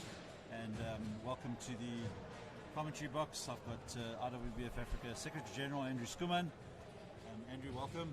Thanks, Jerry. It's great to be here, and it's great to see this tournament go ahead. And it's been a great tournament so far. And yeah, Andrew, we've chatted to Charles Saunders and a couple of the other guys, but we mentioned earlier about the development of the game, and you obviously been working closely with these two particular countries to get them on board with the IWBF family, and obviously some of the newer nations. How's the process going with the membership drive that IWBF Africa have put in place? It's going well, Jerry. We've got about 6 or 7 potential new members that are coming on board. We're just working with them, as you said, we're working with them closely, assisting them with getting their statutes in line so that they can come on board as part of the IWBF family. And I see this 3x3 game as a good portal to bringing new nations in, because it's a fast and explosive game that can really benefit the smaller nations who can't really have the 5 versus 5 teams. So if we can develop the 3x3 game more throughout the continent, the better. And that will only strengthen our 5 versus 5 games, because as these countries grow, they will then be able to go to the senior tournaments, if we can put it that way. And Andrew, obviously you were fortunate enough to be part of the 2020 Tokyo Paralympics. Talk to us about that experience. Oh, that was an amazing experience. Being able to go to my first Paralympics was just amazing. I've walked into many venues throughout my career in wheelchair basketball and basketball, but there's just something different about walking into a Paralympic venue. You just get blown away by the magnitude, and I must say that the Japanese were amazing. They just opened their hearts, and they were so accommodating and so welcoming to the international community. We felt so at home. It was a very different games because of the fact that there was COVID, so we were in competition bubbles, but we were given 15 minutes of freedom a day where we could walk around and just see little bits of Tokyo. And that again was amazing, because it's just different. And obviously the standard of wheelchair basketball globally is getting better and better, and the game's progressing. Africa a little bit behind at this point, but again, events like this will certainly help develop the African continent, and hopefully get more African countries playing at World Championships and Paralympics. Definitely, Jerry, because the nice thing with the 3x3 version of the game is that the IWBF, and I stand to be corrected, but IWBF will have open championships, which will mean that there are more spots for the zones. It's not set in stone as to how many slots, so the first couple will be on an open basis, and if you don't have to go to a qualifier or you pay your registration fee, you can go to World Championships. Okay, and on court now, Gambia, the newest member of the IWBF family, making a good account of themselves in the last game against Kenya, almost creating an upset.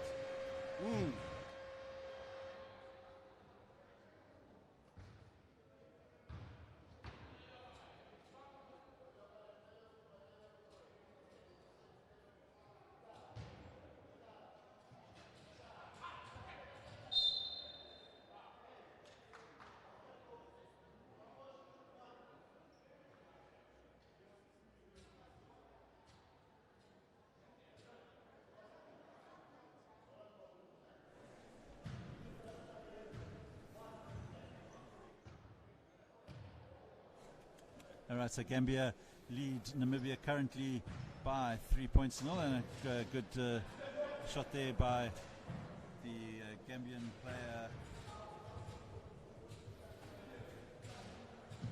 Yeah, I'm very impressed with Gambia. It's as our newest nation, literally confirmed a week ago. I'm very impressed with what they're producing at this tournament. Absolutely, Andrew, and it's actually exciting to see the potential that Africa has, and if we can just keep on the hard work that the IWBF Africa are doing to hopefully sort out the infrastructure, sort out the administration issues that maybe have held us back a bit. Obviously with the new classification program that's in place, players have got to, federations have got to make sure that they follow the guidelines set by the IWBF, and lots of hard work by our classification panel. That's correct, Jerry. With the new classification that's coming to play, we are actively working with the nations to try and get all the documents through, because at the end of the day, if they don't get it through, the players will be ineligible to play, and we don't want to see that. So we are appealing to all our member nations to just comply and not have African time, if I can put it that way. Andrew, to all the viewers that are tuned in throughout the African continent, maybe you're watching in countries that you're not included so far in the IWBF family. What would you say to them? How does a country become a member of the IWBF? It's fairly straightforward, Jerry.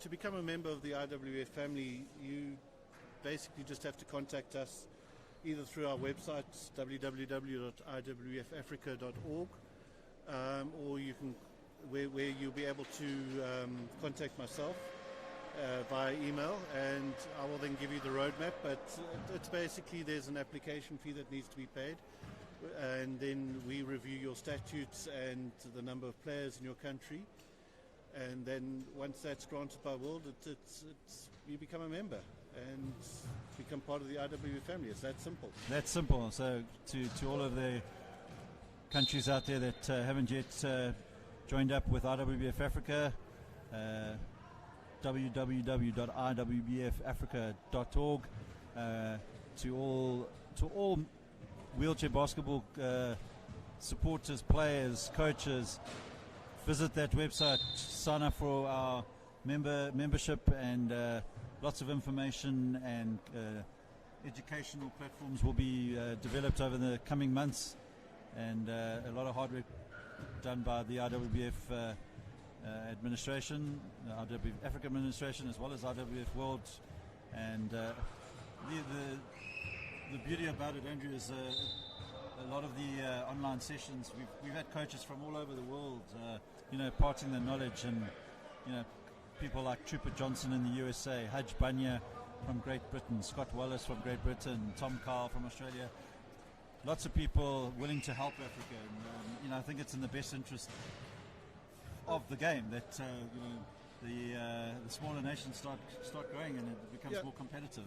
This is you've hit the nail on the head, and I'm grateful to all these coaches who've given of their time and expertise, because at the end of the day, the more that we can develop the African nation, and not the African continent, but not only the African continent, but like South America and the smaller nations, it's only the better for the game. That you see that you've got the big nations that always come through, but if you get the smaller nations coming through and actually being competitive, it can only improve the game. At the end of the day, we want to see a great game between two nations playing. So I'm very grateful to all the work that's been done by not only yourself but by our President Charles Saunders, and the various commissions that we've set up through Africa, and that it will grow from strength to strength. Because it's not only coaching that we've got technical, and we're also looking at classification, and then administration, so that we can assist the new NOWBs in how to run a federation, because many of these countries don't know what to do when it comes to a tournament and what needs to be in place. Andrew, just obviously in terms of the African calendar, What events have we got coming up over the next sort of year or so? So coming up over the next couple of months, we've got the U23 championship qualifiers, which will be held again here in South Africa. At the moment, we have a potential of 6 teams coming through. And once again, there will be 3 brand new countries coming through that haven't ever been to a tournament before. So it's going to be interesting to see how these countries perform. So yeah, just great, a good interplay there from the Gambian team, and they extend their lead. And no look pass, and definitely show some signs of potential. And I foresee Gambia growing into a force within the African continent. Yeah, it's great to see Gambia coming with this energy and passion. Especially after the flight that they had to get here. Well, yes, that as well. Because of their passports being delayed, they had to change their flights, and it literally took them 18 hours to get here via Dubai. And on top of that, 3 of their wheelchairs were lost in transit, which are thankfully due to Emirates. And this is where I will say Emirates always go above and beyond. We were able to get these wheelchairs through to them this morning. So, yeah. All right, so Gambia leads Namibia 9-0 with just under 5 minutes to play in this last of the pool stage matches. And a reminder to everybody, after this game we will have the final match between South Africa and Kenya. Obviously the winner of that particular encounter will represent the African continent at next year's 2021 Commonwealth Games. There'll be a short break after this final, and about 15 minutes later we will bring you that game live. And a big shout out to our broadcast sponsor Sasol for bringing you these images, and of course, as always, the team from TV, Sports and News Productions, putting all the pictures together for you.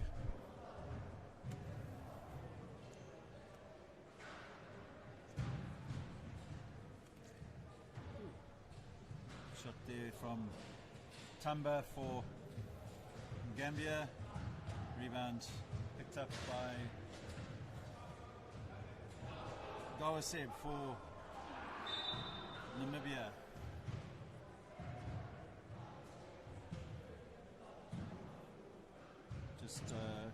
Just over 4 minutes to play. Can Namibia get some points on the board? Shot went up and was unable to convert, so Gambia will get straight back onto the attack. Converted there by Rimasise, Mbais, shall I say. Ball knocked out of the hands of Gawaseb by Pujabi. Timeout called, and Gambia leads Namibia 10-0, and we've got just over 3.5 minutes to play.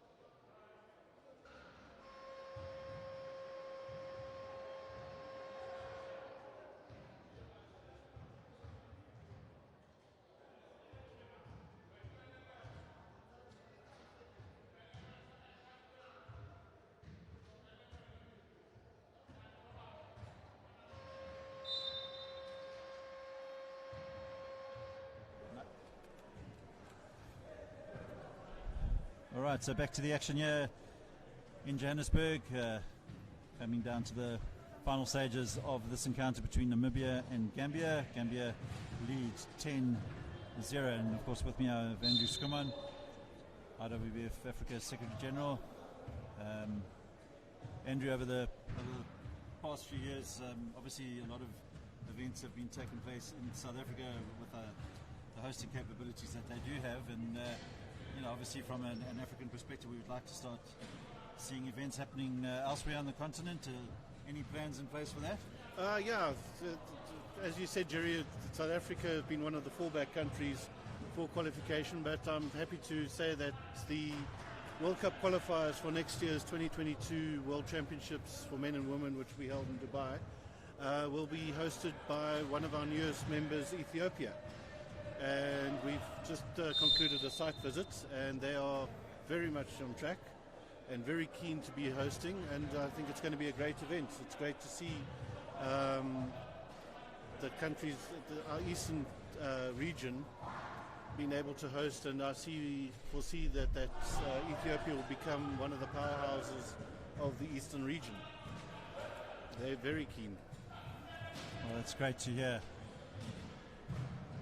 And obviously, we spoke getting back to the 3x3 version of the game. Discussions have been had with the 3x3 committee, and it's still obviously early days, but the plan for Africa is to host a 3x3 sort of road tour, if you want to call it that, in the different regions. So all going well, 2022 we'll start seeing a lot more 3x3 events in different countries around Africa. That's great, yeah. Like you say, we want to basically play regional tournaments in each region, and then from there they go through to a zonal tournament as we develop, and this will become an annual event in the African zone. All right, so just over 2 minutes to go in this game. Gambia 11, Namibia 0. They need to get some points on the board.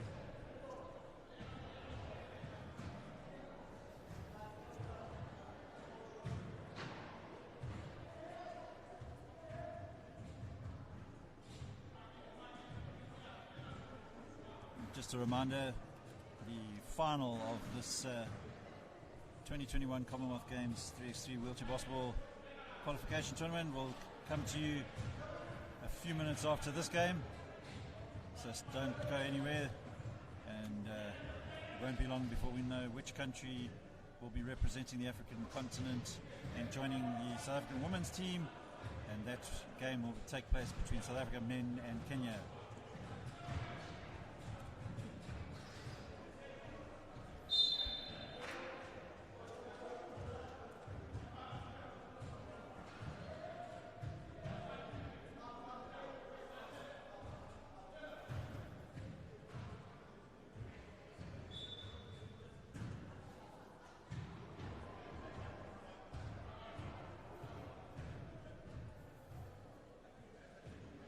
Gambia looking to finish off strongly, and play interrupted by the table officials. 12-second violation there.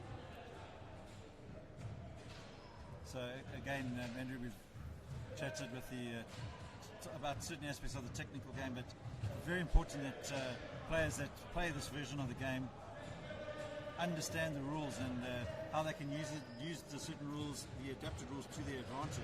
Yes, definitely, Jerry. With this being a shorter and faster version of the game, you can see how teams can use this to their advantage. Post a person outside the arc, get that ball out quickly on a turnover, and get straight back in and score another basket. All right, last minute of play here.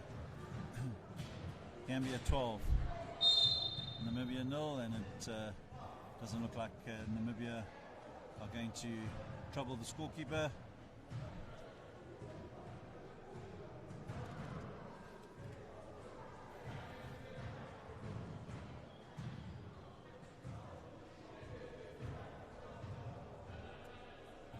Once again, a big thank you to our sponsor Cecil, and also to Wheelchair Basketball South Africa for hosting this particular event.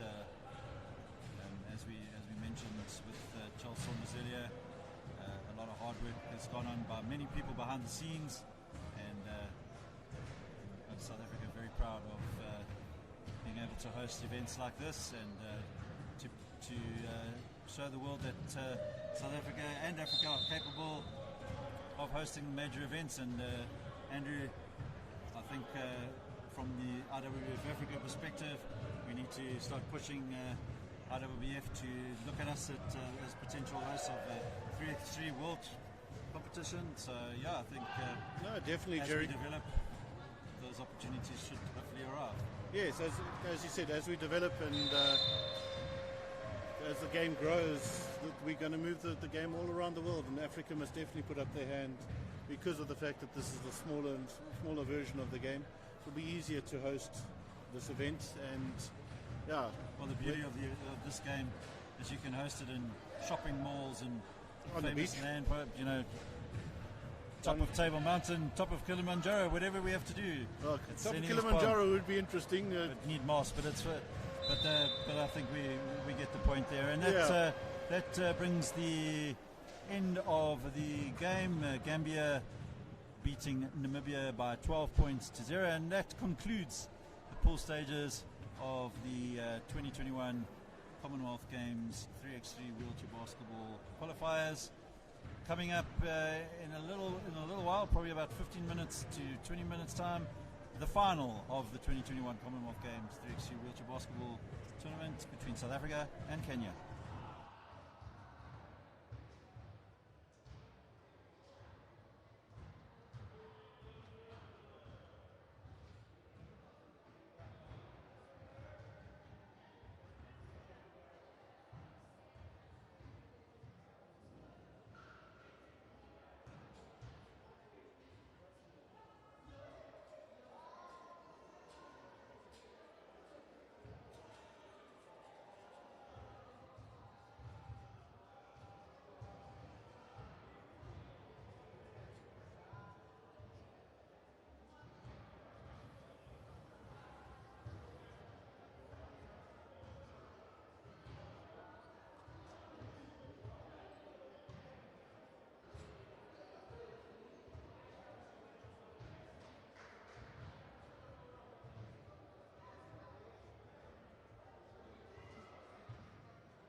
Welcome back to the Vodacom Mandeville Indoor Sports Centre here in Johannesburg, South Africa, for the final of the 2021 Commonwealth Games 3x3 wheelchair basketball qualifying tournaments.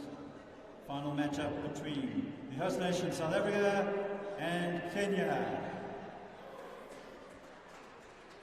Introducing the team from South Africa. Number 6, Alan Matatase. Number 10, Rachetsi Moleti. Number 14, Cecil Dumont. Number 15, Samanga Mbele.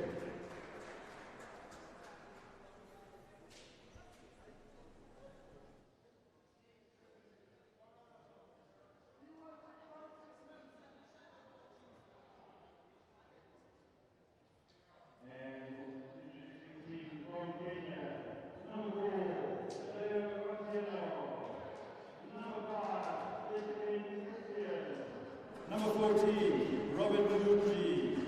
Number 13, James Kagete.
And welcome back to Johannesburg, the final of the 2021 Commonwealth Games 3x3 wheelchair basketball qualifier. South Africa versus Kenya, and South Africa immediately into the attack.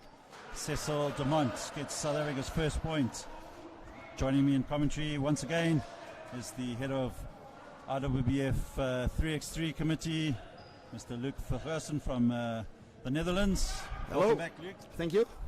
So, Luc, now that you've had an opportunity to see the event transpire, what are your thoughts, some feedback?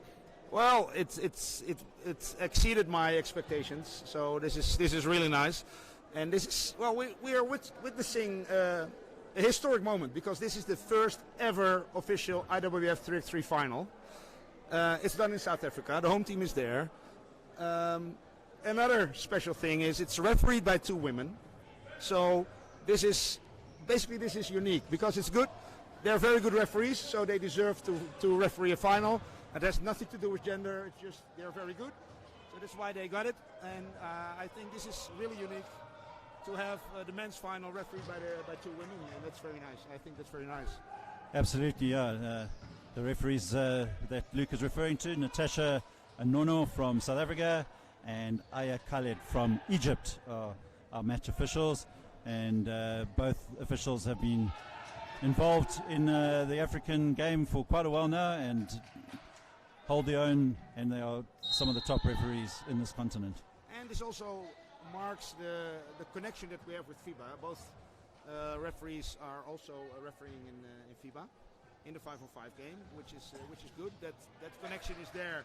That we are connected in always with wheelchair basketball in FIBA, and we are connected in the 5-on-5. We're also connected now in the 3x3 game. We can use all the materials that FIBA is having. They allow us to use their beautiful Infinity logo, which is you see on the floor where the player is now for the check ball. And it makes it very good for us to team up with FIBA in this, and it's unique. All right, so South Africa lead Kenya 2-0 in this final match.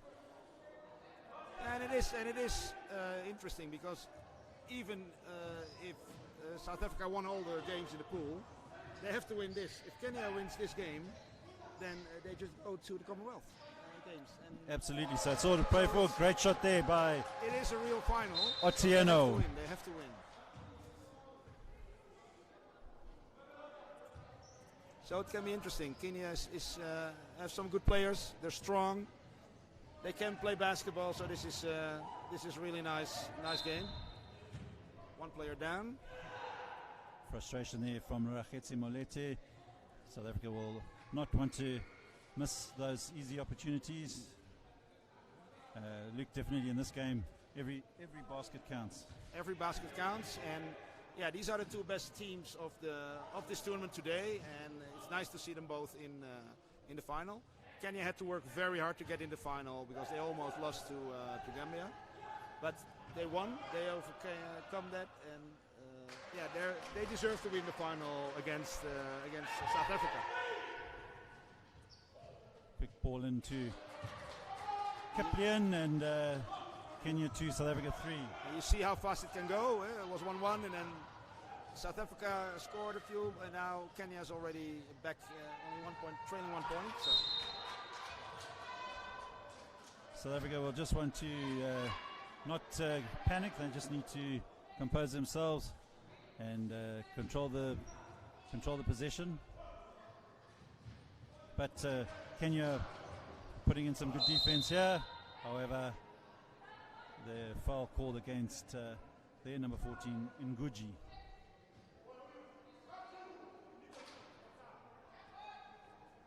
Rakhetsi Moleti. And it's interesting that South Africa averaged in all the games that they played 19.3 points average in the game, and Kenya had 10.5 points average in the game. So there is a big difference in that, but that doesn't mean automatically that South Africa will win. But it's very high points average per game that South Africa was displaying here today. It's even high for a FIBA game. FIBA 3 game, and especially in wheelchair game, it's a real nice result to make 19.3 points average in over 4 games. It's really good. Yeah, South Africa have looked quite polished in today's games. Kenya did give them a few anxious moments in the first game, which they won. So Kenya will have a bit of confidence, and yes, they may have had to work hard to get in the final, but as you said, it's a final, anything can happen.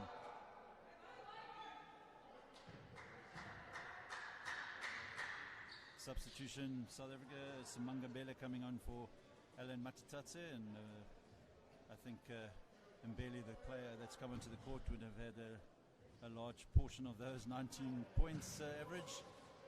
Quite prolific is Mbele. It's a Molete. Very quick player, very aggressive player. Can he get into the key? He does. He'll put up the shots, and South Africa. Very nice move, well played. You know, and again, I think the difference, and although that basket will not count because they did not clear the arc, if you look at the South African team in this particular tournament, they were a lot quicker. So they've sort of figured out that you've got to get the game going very quickly and get back into the attacking area, rather than take your time in certain instances, obviously. Definitely, and also for the South African women, I spoke to their coach, and he said, yes, I selected some smaller players, some younger players. Most of the Kenyan women are, well, I think they're all over 40, which doesn't mean anything, but and most players from South Africa are not even 20 or in the beginning of their 20s, and yeah, they were smaller, but they master the art of being fast, and they played very well for it, so they deserve to go to the Commonwealth Games next year, the women's side. And I think, Luke, as much as it's good to have tall players, but if countries out there don't necessarily have a lot of tall players, that's not the end of the world, because in wheelchair basketball, if your defense is solid, you can keep the tall player out of the play. Definitely, like in the 5-on-5 wheelchair game, the women of Japan they're small, but they're very fast, and they were always a tough opponent for all the top teams to play against because they were fast and they were determined to battle. And that's what you see here as well. That's nice. Height is not everything, and especially when you have only 8.5 points classification points on court. You cannot always play with a lot of tall players. Nice baskets from South Africa, by the way. Cecil Dumont, the captain, converting there. So South Africa pulling away to a 5-point lead, and we have just under 6 minutes to play.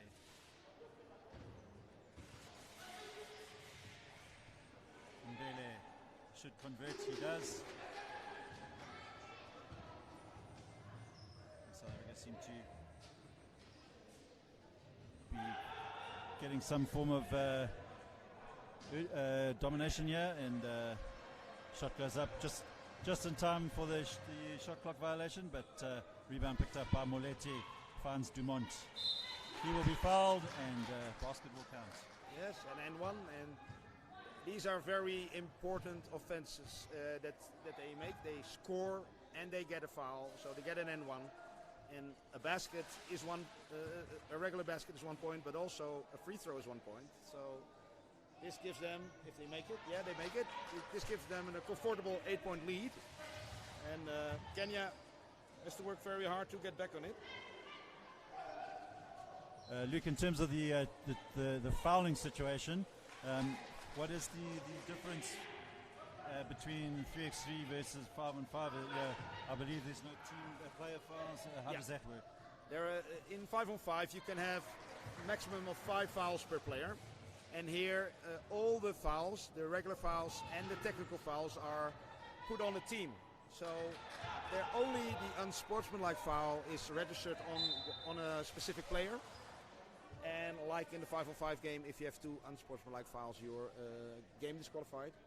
But for the rest, it's all the fouls are on the team. So one player can make all the fouls. And like now, Kenya has 5 team fouls. That means they have 1 foul to give before they get in a penalty situation.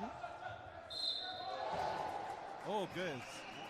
Great shot there by Kenya's number 4, Adeo Atiana, 2-point shot. Very nice 2-point shots, very nice. And the foul called by the referee, not quite sure.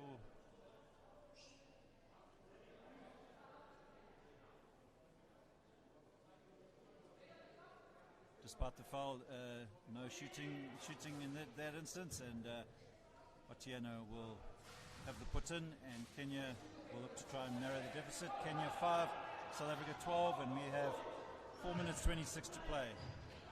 Kenya did not give up yet. They're still battling for it, which is nice to look at. This is absolute advertisement for the wheelchair basketball game, and especially in the 3x3. There's no clear yet. The ball is cleared. So now Kenya could attack, but they run out of time. It's only 12 seconds. So that's a lot of players ask why it's only 12 seconds and why can't we get the 14 as in the regular game if we're in the front court. But it's like, this is a different game. This is a different discipline within basketball, within wheelchair basketball. And the 12 seconds makes that, you have to react. You have to not think so much, but you just have to react directly. This is a TV timeout. It's every team has 1 regular timeout during the game. And if they do not use it, they can take that timeout into the overtime. But on the official FIBA and IWBF events, there are 2 so-called TV timeouts. Then they are given at the first dead ball after the clock has passed the 6:59 mark, and after the clock has passed the 3:59 mark. And there is a special signal for it. So this was a TV timeout. This is already the second TV timeout. And so both teams still have their own timeout. And we'll have to see if they work with that or not, because the players have to ask them themselves. Normally in a 5-on-5 game, it's the coach that asks for the timeout. But here it's the players that have to decide if they want the timeout or not. Turnover there by Moletti. Good defense there by Kenya, but Moletti working back and deflects the ball out. Decides to take a breather and brings in Cecil Dumont. Dumont couldn't resist and fouls Nguji, so Nguji will go to the line. So Kenya edging back slightly here, 12 to South Africa, 6 points to Kenya, and free throw still to come. Yeah, but it was 12-4, and now they already are at 6, and they can make the free throw, and they do. So it's only a 5-point lead. Impressive youngster, this number 14 for Kenya, the Nguji. He's a youngster. He's only just around about the 23 years old. So promising prospect for Kenya.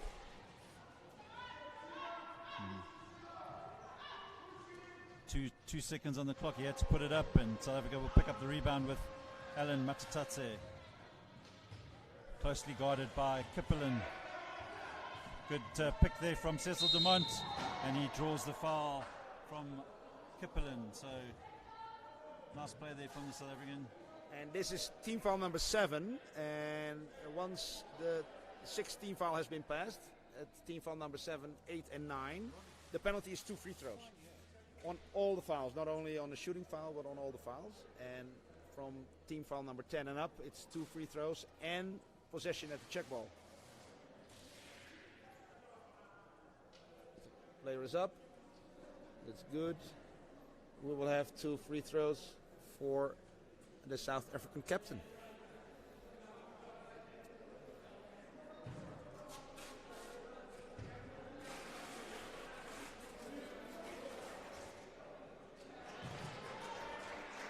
Converted by Dumont, so South Africa will try and reach the 21-point mark if they can, to try and put an early end to this, but it's only 3 minutes left, so still plenty of action left here. Opportunity for Kenya to try and get something out of this. And it doesn't fall. Mbele finds Matatase.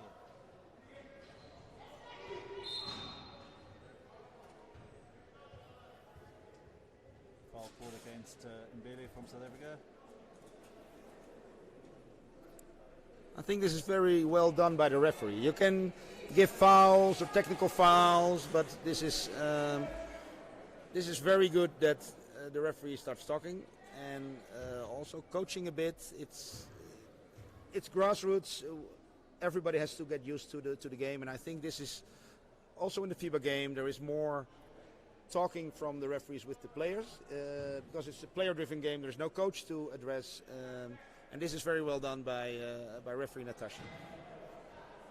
All right, and Matatase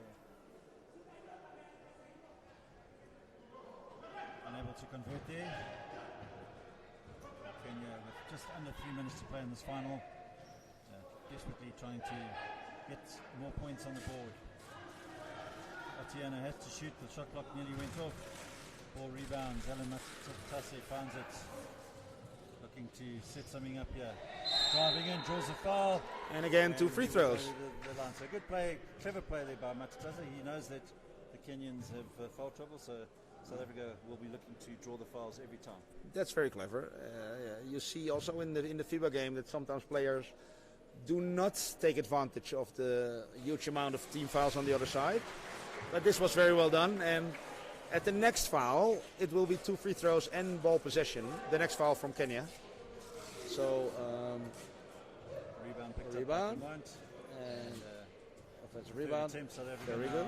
Edging closer to that 21-point mark. 16 to South Africa, 7 to Kenya. Rebound picked up by Mbele. And South Africa shows that it was not an accident that they made so many points average per game during the whole day. They're already at 17 with more than 2 minutes to play, which is it's a long time in this game. Yeah, it's a long time, and it's very good played by South Africa, definitely.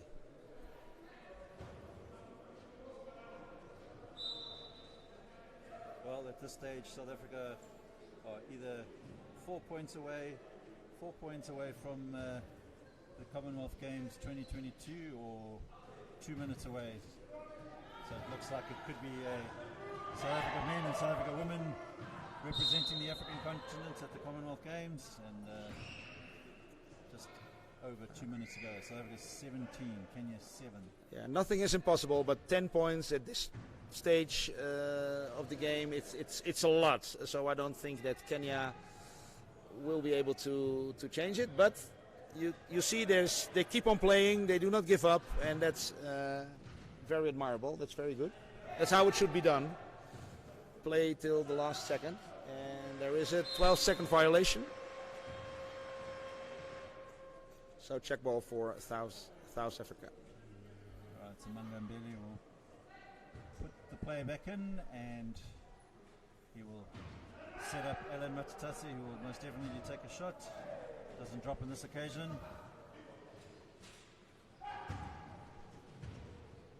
Mbele. And Guji for Kenya now. Doing really well there. The youngster from Kenya. Foul called against. And one free throw. Against the Kenyans there. No, in favor of the Kenyans. In favor of the Kenyans, apologies. Nguji will go to the line.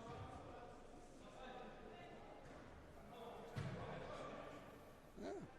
Nice rebound. Nice play there by Kenya. So Kenya 8, South Africa 17. Just over 1 minute 10 to play in this game. Ball deflected out by South Africa's captain, Cecil Dumont.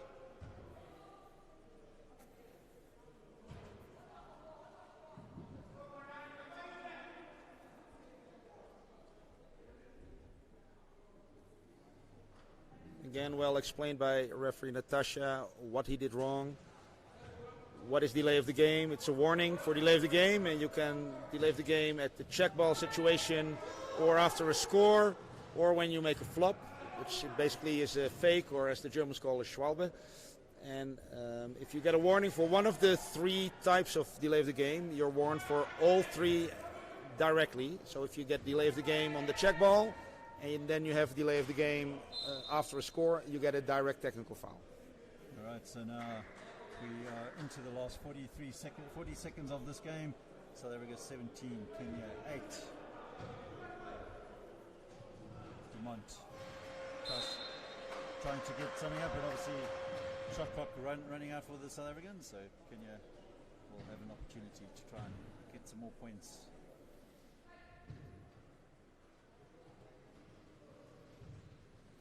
Nguji for Kenya. Closely watched there by Dumont. Good defense there by South Africa. Nice pass. Nice recovery from Kenya, and Kipelin converts. 24 seconds left here. Can South Africa put a few more points on the board? Matutase gets a shot up, foul against the Kenyan. And that's 2 shots and possession at the check ball. So this is some people find this terrible in the 3x3 game, and some people find this the beauty of the 3x3 game. FIBA invented this to just to tell the players, like, okay, you can foul whatever you want, but if you make too many fouls, this will happen. So be a little modest with your fouls. First one unsuccessful. And the second one. So South Africa 18 and Kenya 8.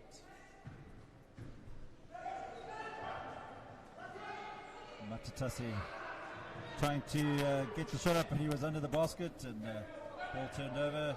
And can Kenya convert here? They do with Otieno. So at the end of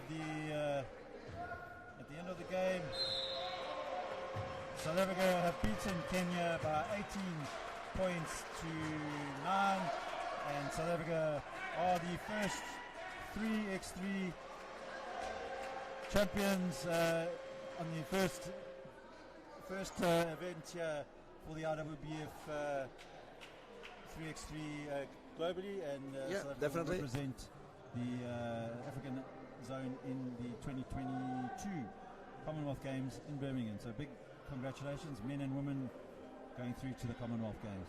Yeah.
IWBF Africa and host Wilson Basketball South Africa, we wish to take this very special opportunity to thank the team that has put together this event.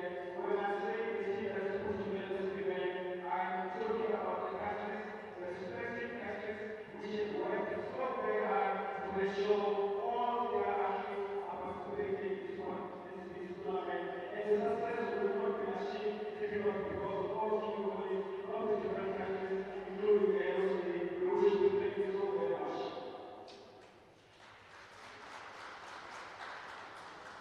We wish to thank colleagues, the sector officials from the different countries, from the different zones, including the central officials that have made up to this final event. You guys are special to our game. I know that you sacrificed a lot over the last past days, and even in the midst of the pandemic, you did not say, no, I cannot go, I'm scared. You said, we'll be there because we are about wheelchair basketball, and for that we wish to thank you so very much for the growth of our art in IWBF Africa. Ladies and gentlemen, the people who are coming, everybody who's here, government officials, from the